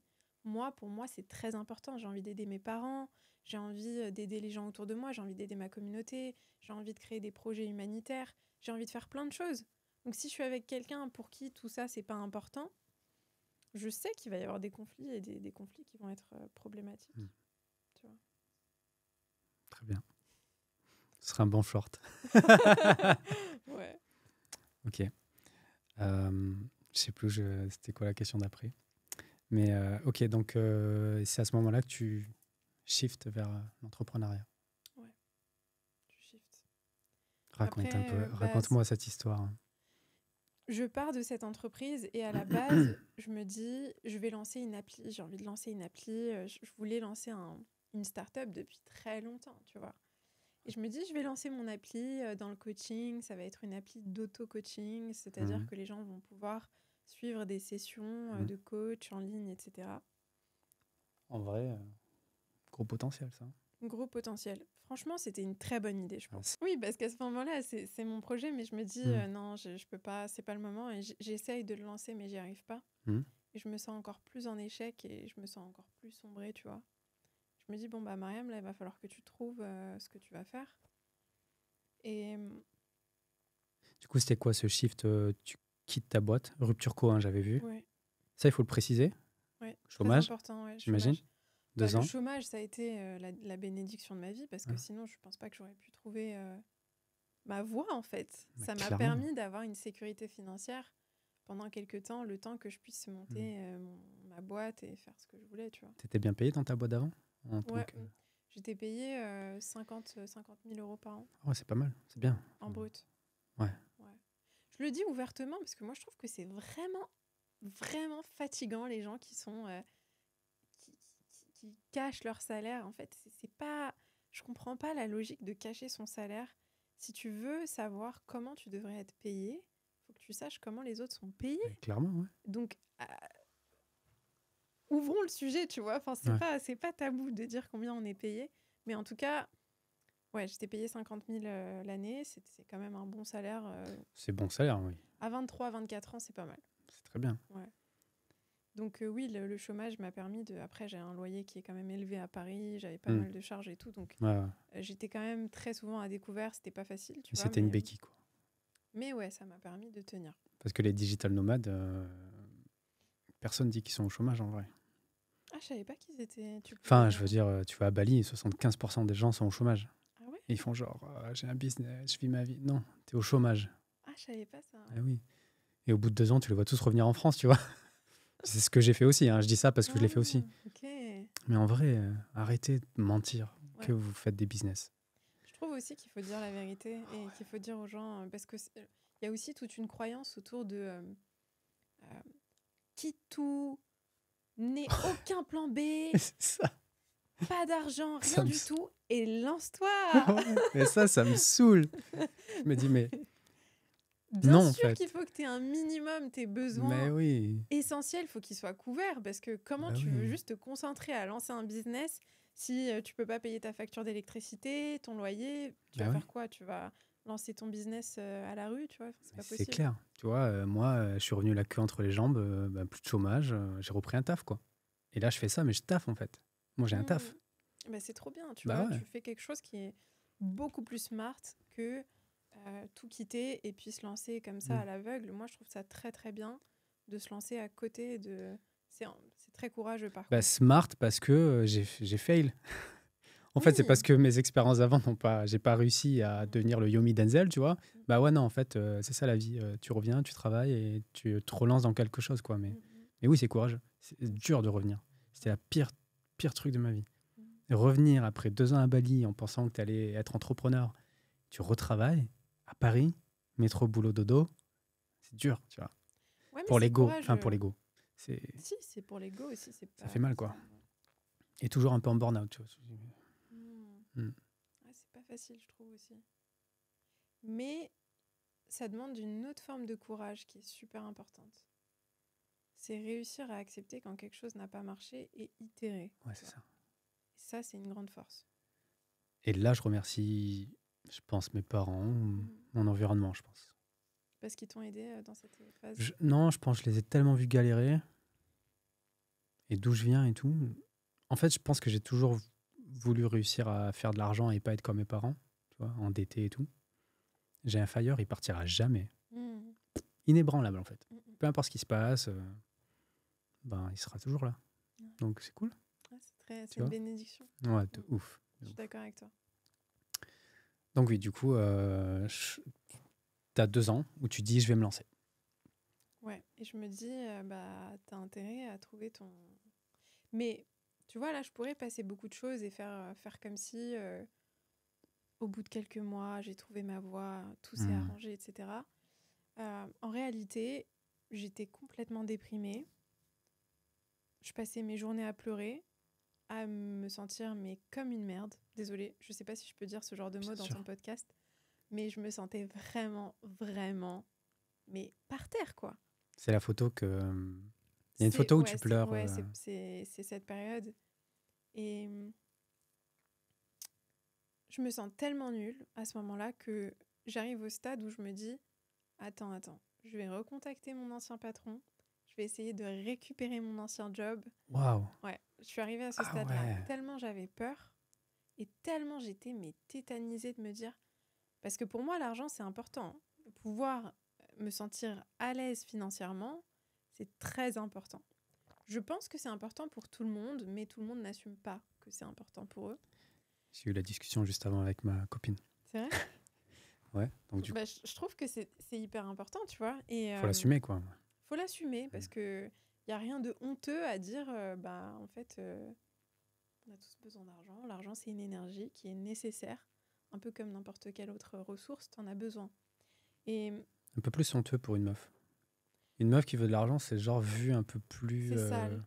Ouais. C'est très sale. Comparé à un gars, ouais. C'est bizarre. Il y a un peu un truc de... Ouais. C'est vrai. C'est trop vrai ce que tu dis. Mais du coup, à ce moment-là, je me dis, je vais recontacter mon ancien patron. Je le recontacte. Je sais pas si t'imagines... C'est chaud, là. L'horreur. Surtout que... torture, tu vois. C'est il t'a humilié, tu reviens, mais waouh. Et lui, je sens qu'il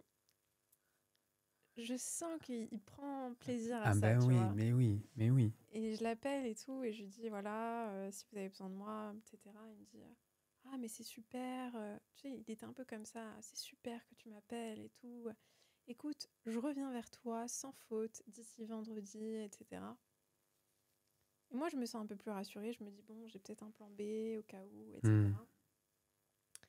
Et en fait, il revient jamais vers moi. Je lui envoie des messages, il me répond jamais. Et c'est un collègue à moi qui un jour qui m'appelle et qui me dit, Mariam, il a parlé de toi à tous les directeurs. Il leur a dit que jamais il te reprendrait. Il était un peu moqueur quand il l'a dit et tout. Ça m'étonne même pas. Je raccroche. J'ai l'impression à ce moment-là que tout s'effondre. Mais vraiment, je ressens quelque chose à ce moment-là qui est de l'ordre de... C'est très sombre ce que je ressens, vraiment. Et je me dis, mais là, en fait... je me mets à ta place, là, c'est de la double humiliation. Non, là, c'est un niveau d'humiliation que j'ai jamais vraiment... C'était un truc de fou. Mais par contre, il y a un truc hyper intéressant qui se passe à ce moment précis, où je raccroche. C'est que... Je raccroche, je m'effondre totalement sur le sol de ma cuisine. Et je me dis... C'est clairement le moment le plus humiliant de ma vie, tu vois. Je peux pas faire pire, en fait. Mon ex va apprendre que j'ai voulu retourner dans l'entreprise, mon patron s'est foutu de ma gueule, tout le monde va le savoir, ça a été un échec, et là, je suis encore plus en échec, et je me sens un échec, tu vois. 2021, du coup, ça 2021. Très récent, quand même. Ouais. Mais à ce moment-là, il se passe quelque chose de super intéressant, c'est que j'ai un moment de présence incroyable pendant que je suis en train de pleurer. Et je me sens... J'ai cette voix en moi qui me dit « Tu verras, un jour tu seras tellement reconnaissante qu'il t'ait pas récupérée et qu'il t'ait pas reprise à ce moment-là. » Et ça m'émeut trop parce qu'aujourd'hui je le sens, tu vois. Je suis trop reconnaissante qu'il m'ait dit non à ce moment-là, ou en tout cas qu'il m'ait jamais répondu. Parce que si il avait accepté que je revienne dans l'entreprise à ce moment-là, j'aurais jamais vécu mon rêve, en fait. Ça. Donc, c'est fou à quel point le rejet, c'est une bénédiction cachée. Ah ouais, c'est clair. C'est incroyable à quel point les moments où tu te sens tellement rejeté, c'est aussi des moments où c'est l'opportunité de ta vie de te trouver toi-même, tu vois. Et vraiment, ça a été un déclencheur, tu vois. À ce moment-là, j'ai eu une forme de lâcher prise petit à petit. Et petit à petit, j'ai trouvé ma voie. J'ai senti qu'il fallait que je commence à faire des vidéos. Je me suis mise sur TikTok et je me suis formée dans le coaching. J'ai commencé à coacher petit à petit. Ça, c'est... Trop bien. Ouais. Magnifique. Et du coup, tu parlais de spiritualité un petit peu. Ouais. Tu priais pour avoir des belles choses qui t'arrivent. Je priais tous les jours. En fait, j'étais... Parce que tu n'es pas religieuse à la base, c'est ça? Je ne suis pas religieuse, mais je suis très croyante. Moi, je fais beaucoup la distinction entre la religion et la spiritualité. Tes parents, ils ont une attache particulière? Non. Ma mère a grandi dans la religion musulmane, mais elle est très connectée au christianisme. Ma mère, pareil, exactement la même chose. Ah ouais? C'est intéressant. Genre, toute ma famille musulmane, tu vois, vraiment à fond. Ma mère, elle s'est détachée du truc catholique, quoi. Enfin, catholique, plus, ouais. Ouais, bah ma mère, pareil. Exactement elle pareil. s'est beaucoup connectée à ça. Là, elle y revient un peu à la religion musulmane, depuis le départ de sa mère, mais ouais, pareil. Ouais, c'est intéressant. Ouais. C'est hyper intéressant. Moi, je trouve que la religion, c'est un gros sujet. Moi, je me suis beaucoup détachée de la religion. Je respecte beaucoup la religion. Il y a beaucoup de choses qui résonnent en moi. Et d'ailleurs, j'ai vécu des choses qui ont été super intéressantes par rapport à ça. Mais... Vas-y, dis. Hein. Bah, non, mais enfin, j'ai eu des expériences qui m'ont... Je parle très peu de spiritualité dans mon podcast, mais en vrai, d'une, parce que les personnes, quand je leur pose la question, ça leur parle pas. Et moi, ça m'intéresse dans le sens où, quand j'étais au fond du trou avec mon burn-out, il fallait que je trouve un moyen de me sentir bien, tu vois. Et j'ai jamais cru en Dieu ou quoi que ce soit, moi. Et c'est à ce moment-là que je me suis dit, mais en fait, tu as été un gros con de juger les gens qui avaient une religion, qui priaient. Parce qu'en fait, tu comprends, je pense, la force de la foi. De la foi et de mettre ta misère sur quelque chose de plus grand que toi pour te sentir mieux. Ouais. Et là, je me suis dit, ah ouais, mais en fait, c'est de la méditation, quoi. Enfin, avoir une religion, c'est un peu comme méditer. Clairement. J'ai été très con de penser que ça servait à rien. Donc, tu as vécu des trucs, des signes ou des choses positives grâce à la spiritualité, à la... Oui, moi, je crois vraiment... J'ai vraiment une foi profonde. Je ne saurais pas quel mot mettre dessus, tu vois, si c'est Dieu, si c'est l'univers, la vie, la source, l'intelligence infinie. Peu importe le mot qu'on utilise pour désigner cette force, mais tous les jours, je priais et mes prières, c'était je vous en prie, mon Dieu, aidez-moi à trouver ma voie, aidez-moi à construire un chemin où je vais pouvoir y voir clair et voir comment je vais pouvoir matérialiser ce désir que j'ai à l'intérieur de mon cœur. Et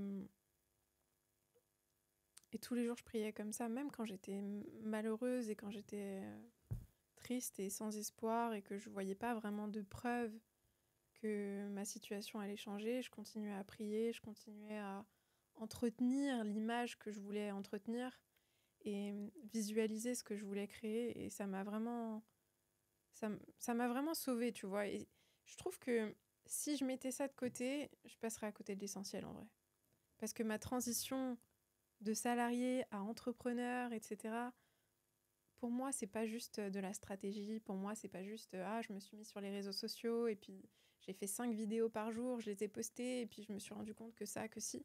Il y a beaucoup cet aspect-là, mais il y a surtout une forte intuition, un lâcher-prise et une voix qui m'a dit fais ça, fais ci, fais comme ça, fais comme ci.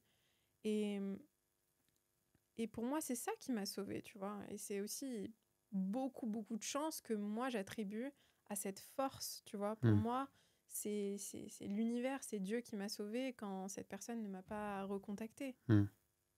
Pour moi, il n'y a pas de hasard. C'est comme ça que je le ressens, tu vois. Donc, la spiritualité, c'est hyper important pour moi.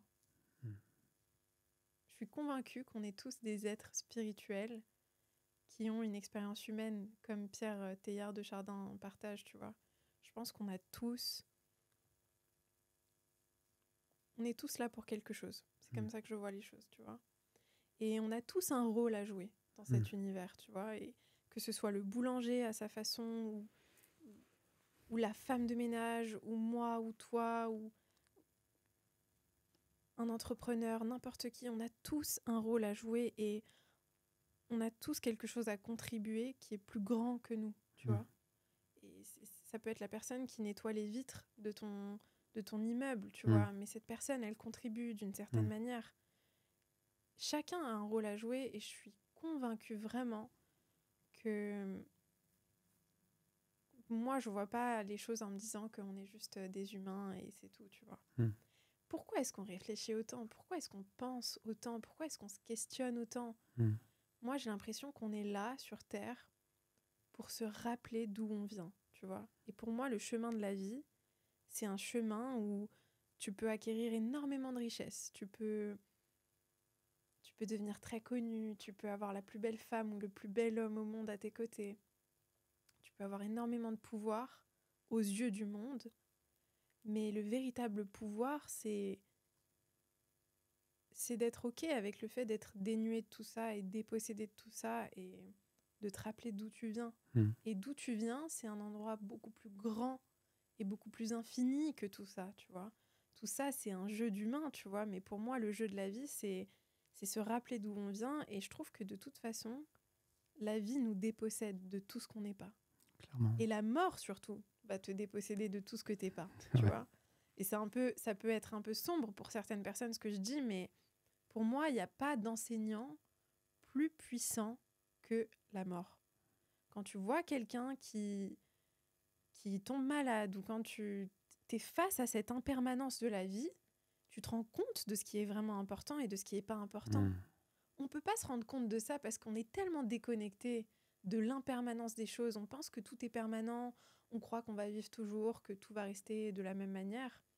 Mais quand tu te rends compte que finalement, tout a une fin, et c'est cette fin-là qui te pointe dans la direction où tu veux aller et de ce qui est vraiment important, tu reviens à l'essentiel. Et moi, je trouve que c'est ce qui m'a permis d'acquérir énormément de sagesse. C'est de me dire, qu'est-ce qui est vraiment important, tu vois ? Si j'avais 90 ans là, et que j'étais sur mon lit d'hôpital, qu'est-ce qui serait vraiment important ? Est-ce que ce serait le sac Chanel ? Est-ce que ce serait les 10 millions d'abonnés ? Est-ce que ce serait... Qu'est-ce qui compterait dans mon cœur et à mes yeux et qui ferait que j'aurais le sentiment d'avoir vécu une vie pleine et d'avoir contribué sur Terre, tu vois ? Et quand tu réfléchis comme ça, tout le reste se met de côté, tu vois. Quelqu'un t'a copié, quelqu'un, tu t'en fous, en fait. La petite anecdote.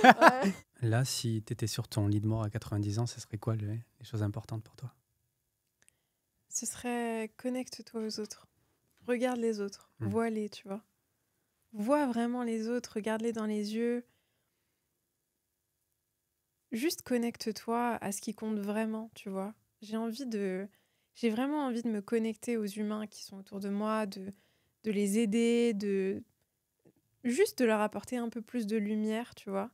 Pour moi, c'est ça qui compte. C'est pas... Et pourtant, j'adore, je suis très ambitieuse. Je suis dans ce monde-là aussi, tu vois. Mais tu vis à Dubaï. Je vis à Dubaï et tout, ce qui peut être vu comme quelque chose... chacun peut se faire son idée sur ça, tu vois. Mais pour moi, ce qui compte, c'est l'humain. Et ce qui compte, c'est est-ce que je réussis à contribuer et servir les autres, tu vois. Et d'où ça vient, cette énergie que tu as, cette douceur, cette empathie, cette envie d'aider les autres. Même tes vidéos, tu vois, c'est apaisant quoi, quand tu écoutes. Merci, c'est gentil. C'est pour ça, je viens juste te le dire, mais je suis trop content que tu sois là, tu vois. Moi aussi, je suis trop contente. Vraiment, là. Ça me fait du bien d'avoir quelqu'un comme toi. Plaisir. Avec Merci. beaucoup de, je sais pas comment on dit, d'intelligence émotionnelle. Mais, Ça me fait plaisir. Bah, d'où ça vient je sais pas. Je pense qu'il y a une part de moi qui est comme ça. Juste, je pense vraiment qu'il y a une part de moi qui est naturellement comme ça. Et il y a une part de moi qui... C'est aussi mon vécu, tu vois, mais c'est mon vécu et c'est ce que je suis en ayant vécu ces choses-là qui fait que, en fait, quand je pense à ma communauté, par exemple, je pense pas à juste des personnes comme ça, tu vois. Je les vois comme ma famille. Je les vois comme mon père ou comme ma tante ou comme ma cousine ou comme un ami. Tu vois, je les vois vraiment quand je rencontre quelqu'un et que cette personne me partage son histoire ou que je la vois. Je peux voir sa souffrance, je peux voir ce qu'elle a vécu et j'arrive à me mettre à sa place et à ressentir tellement profondément ce qu'elle ressent que j'ai juste envie de l'aider comme si c'était ma famille, tu vois. Et je pense que c'est quelque chose de naturel et en même temps qui vient aussi de mon vécu, je pense, tu vois. Je pense que c'est ça. Ok. On va pas trop s'attarder sur le côté business. Ouais. Mais du coup, donc tu te lances sur les réseaux, ça commence à bien marcher. Tu commences à faire des vues, tu commences à dire il y a quelque chose qui se passe enfin pour moi. Du coup, là, tu vis de cette activité. Aujourd'hui ? Ouais. Ah oui, oui. Ouais. Et tu as eu... Parce que j'ai vu passer un post il n'y a pas longtemps où tu parlais justement que tu n'étais pas sûr des fois dans tes choix pour, dans le coaching ou tes offres, tes formations ou quoi que ce soit. Moi, j'avais une question, c'est est-ce que tu as le syndrome de l'imposteur de vendre du bien-être ? Oui. Aujourd'hui, beaucoup moins. Ouais. Beaucoup, beaucoup moins. Au début, énormément. Aujourd'hui, beaucoup moins, mais en fait, plus tu avances, plus tu vas... En fait, plus tu avances, le syndrome de l'imposteur, il va venir à différents stades de ton chemin, tu vois. Les gens, ils pensent que le syndrome de l'imposteur, c'est seulement quand tu démarres quelque chose. Non. Tu vas démarrer quelque chose, tu vas avoir un certain syndrome de l'imposteur pour démarrer ce truc-là. Puis ensuite, tu vas démarrer, tu vas avancer un peu, et puis tu vas avoir un nouveau syndrome de l'imposteur pour ce nouveau stade auquel tu vas accéder. Et ainsi de suite, et ainsi de suite. Donc, le syndrome de l'imposteur, il va venir te rendre visite à plusieurs étapes de ton chemin. Moi, à l'étape où j'en suis aujourd'hui, où j'ai envie de scaler encore plus, j'ai envie de proposer un service absolument top et excellent, et j'ai envie du coup de créer un service beaucoup plus premium, plus cher du coup, c'est un investissement plus conséquent. J'ai un nouveau syndrome de l'imposteur qui vient me rendre visite. Mais par contre, forcément. Mais ce qui est bien, c'est que je sais aujourd'hui que c'est qu'une illusion. C'est une illusion et je le sais. Et j'attends plus, comme avant j'aurais pu le faire, j'attends plus de me sentir totalement confiante avant d'agir comme la version de moi qui a totalement confiance en elle, tu vois. Donc j'attends pas que le syndrome de l'imposteur il me rende plus visite pour faire ce que j'ai envie de faire. Je le fais et j'accepte qu'il y a une part de moi qui va peut-être questionner ma légitimité. Heureusement qu'elle est là parce qu'elle me donne de l'humilité, mais je vais pas la laisser prendre le dessus sur moi. Parce que je sais que si je laisse cette part de moi, cette voix dans ma tête, me faire croire que je suis pas légitime, que je connais pas assez, que j'ai pas assez de diplômes, pas assez d'années d'expérience, etc., je sais que je vais pas avancer. Et je sais qu'il y a des personnes qui sont 10 fois moins expérimentées que moi, qui vont avancer beaucoup plus vite parce qu'elles laissent pas cette voix les accabler et les impacter autant que moi, je vais la laisser. Donc aujourd'hui, je m'autorise à observer ce syndrome-là et je sais que c'est bon signe qu'il soit là parce que ça veut dire que j'évolue. Ouais, j'ai posé cette question pour moi-même. Ah ouais, c'est intéressant. Non, parce que je me dis plus tard, c'est sûr que quand je vais vouloir vendre quelque chose, je vais avoir ce syndrome, quoi. Je me dire, est-ce que je peux ? Mais en soi, je trouve qu'il n'y a rien de plus beau que finalement vendre quelque chose pour du bien-être plutôt que vendre, je sais pas moi, une formation sur quoi que ce soit. Bien sûr, parce finalement, que tu aides les gens directement. Ouais. C'est ce qui compte le plus. Mais bizarrement, paradoxalement, les gens se plaignent que les gens qui vendent du bien-être vendent quelque chose. Oui, c'est normal. Bah, ils se plaignent parce que en fait, il y a cette croyance chez les gens de si tu proposes une solution pour les aider à aller bien dans leur vie, cette solution doit être gratuite. Par contre, si tu leur proposes quelque chose qui peut être nuisible, ça doit être payant. C'est ça qui est complètement fou. C'est tu fou, vois hein. Donc tout ce qui est nuisible, tout ce qui est addictif, etc., c'est normal que ce soit payant, tu vois. Ton téléphone, il va te coûter 1 500 €. C'est super, c'est un outil, mais en réalité, on est tous addicts à notre téléphone. Et c'est normal qu'on paye 1 500 € pour acheter un téléphone. Mais par contre, payer 1 500, 2 000 € une formation qui peut transformer ta vie, qui peut te faire changer totalement d'état d'esprit, qui peut transformer tes relations, ton business, tes finances, c'est clair. Là, c'est complètement dingue, tu vois. Tu t'en demandes trop. C'est beaucoup trop... ça fait peur, tu vois. Mais c'est des croyances. Et je pense que c'est aussi notre travail d'éduquer notre audience et notre communauté. Aujourd'hui, je me rends compte que c'est ma responsabilité d'éduquer ma communauté et de lui montrer que c'est important d'investir sur soi. Tu vois, là, je vais faire un investissement hyper conséquent pour justement évoluer dans mon business, dans mon coaching, etc. Ça me fait peur. C'est la première fois que je fais ça, mais je sais que c'est important et je sais que ça va me changer la vie, tu vois. Donc, c'est aussi notre responsabilité d'éduquer notre communauté et de leur montrer, déjà d'être un exemple de ce qu'on vend, parce que proposer des formations ou des coachings et soi-même ne pas investir dans du coaching ou des formations, il y a une forme de schizophrénie bizarre dans tout ça. Donc, dans un premier temps, être l'exemple de ce qu'on propose, c'est important pour se sentir plus légitime. Et dans un second temps, accepter que ce syndrome-là, il est naturel et c'est un bon signe. C'est très bon signe quand tu as le syndrome de l'imposteur parce que ça veut dire que tu es en train de faire un truc que tu n'as jamais fait. Tu es en train de t'exposer en terrain inconnu parmi une cour de personnes qui a plus d'expérience que toi. Et donc, le fait que tu aies cette voix dans ta tête qui questionne ta légitimité et qui te dise « Mais est-ce que tu vas pas être vu comme quelqu'un de malhonnête ? Est-ce qu'on va pas se moquer de toi ?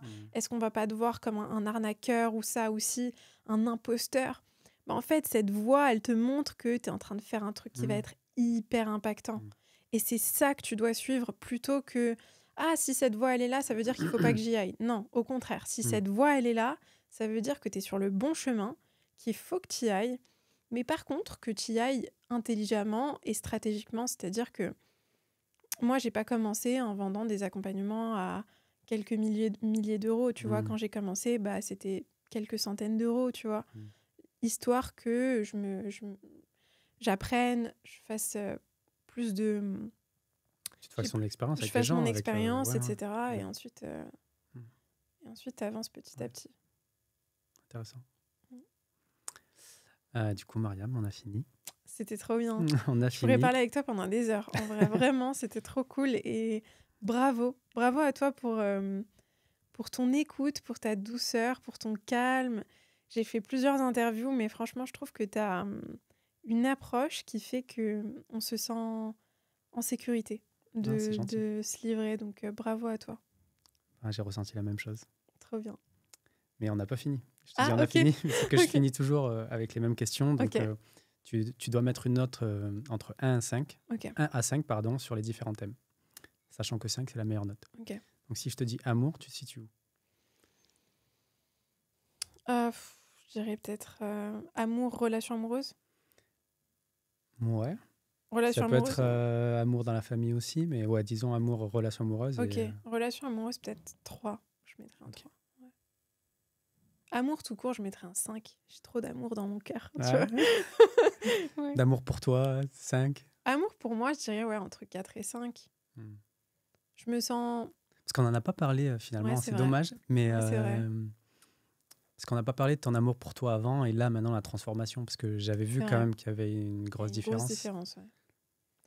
Je me sens beaucoup plus en paix avec moi-même. Ouais. Je m'aime beaucoup plus qu'avant. J'ai du chemin encore à faire, tu vois. On n'est jamais... Je pense que je m'attends pas à arriver à un stade dans ma vie où je me dis j'ai pas plus d'amour que ça à me donner, je suis au max. Non. Ouais. Je pense que c'est un chemin, tu vois. Et en tout cas, aujourd'hui, j'arrive à beaucoup plus m'aimer et à m'aimer même dans les moments où j'aurais tendance à avoir honte de moi. Ouais. Tu vois. Physiquement, mentalement, enfin tout type de honte, tu vois, le sentiment de ne pas être assez... Ouais. Mais bon, il y a une grosse amélioration, quoi. Énorme, ça n'a rien à voir. Amitié, du coup ? Amitié, peut-être 4. Ouais. Il faudrait quoi pour aller à 5? Il me faudrait les voir plus souvent. Ah ouais, ok, c'est parce que tu vois pas tes amis. Ils sont où? C'est pas la qualité, c'est la fréquence. Ils sont à Paris, à Londres, en Suède. J'ai des amis un peu partout, tu vois. Pas en Irlande? En Irlande aussi, ouais. Mais en Irlande, ceux qui étaient en Irlande, ils ont beaucoup voyagé, tu vois. Et il y en a qui sont à New York maintenant, d'autres... Enfin, c'est ça aussi le problème de l'Irlande, c'est que les gens, ils sont beaucoup en transition. Ouais. Ils sont pas souvent là-bas. Santé? Santé, je dirais... Mental et physique? Je dirais... Ouais, c'est une bonne question. Je dirais 4 aussi. Ah ouais? Ouais. Il y a une raison? Je suis pas encore à mon max physiquement, tu vois. Tu vois, je sens que... Je vais te revoir dans 2 ans, tu sais, ultra belle, Ah ouais, ultra fit de ouf. Ouais, c'est possible en vrai. Parce que là, j'ai envie vraiment de m'y mettre. Hein. Préparez-vous, les amis. Il y avait quoi d'autre? Tu vois, je suis... Famille. Ah oui, famille, du coup. 5. 5? Ouais. Très bonne relation avec tes parents, ta sœur. Je me sens en paix, en fait. J'ai pas la relation parfaite, tu vois. Mais je me sens en paix avec eux et j'ai tellement d'amour pour eux. Ils sont fiers de toi? Ouais, je pense. Ta sœur, elle te prend comme exemple un peu? Ouais, je pense. Classe. Ouais. Et du coup, business. Ah, business. On parle pas de business, mais c'est très bizarre. Je finis toujours avec cette question business, tu vois, à la fin. Business, je pense que je suis même pas à 1 ou 2 de mon potentiel. Ouais, je pense. Enfin, je sais même pas les chiffres que tu fais, Ouais. mais je vois comment t'es. Ouais. Ouais. C'est gentil. Mais je pense que ouais, business, je suis même pas en train de... Là, je suis pas du tout... Je suis vraiment au démarrage. Je suis en train de m'échauffer, là, je pense. Donc, ouais. Je suis peut-être à 1 ou 2 niveau business pour le moment. Ouf. Ok. Écoute, Mariam. C'était trop cool. Je suis presque deg que ce soit fini. Moi aussi, vraiment, je te jure. Mais écoute, si on a l'occasion, on refera un épisode. Si jamais ça te dit, ça sera avec plaisir. Écoute, c'était trop bien. Trop Merci bien. à toi. Merci. Ciao, ciao.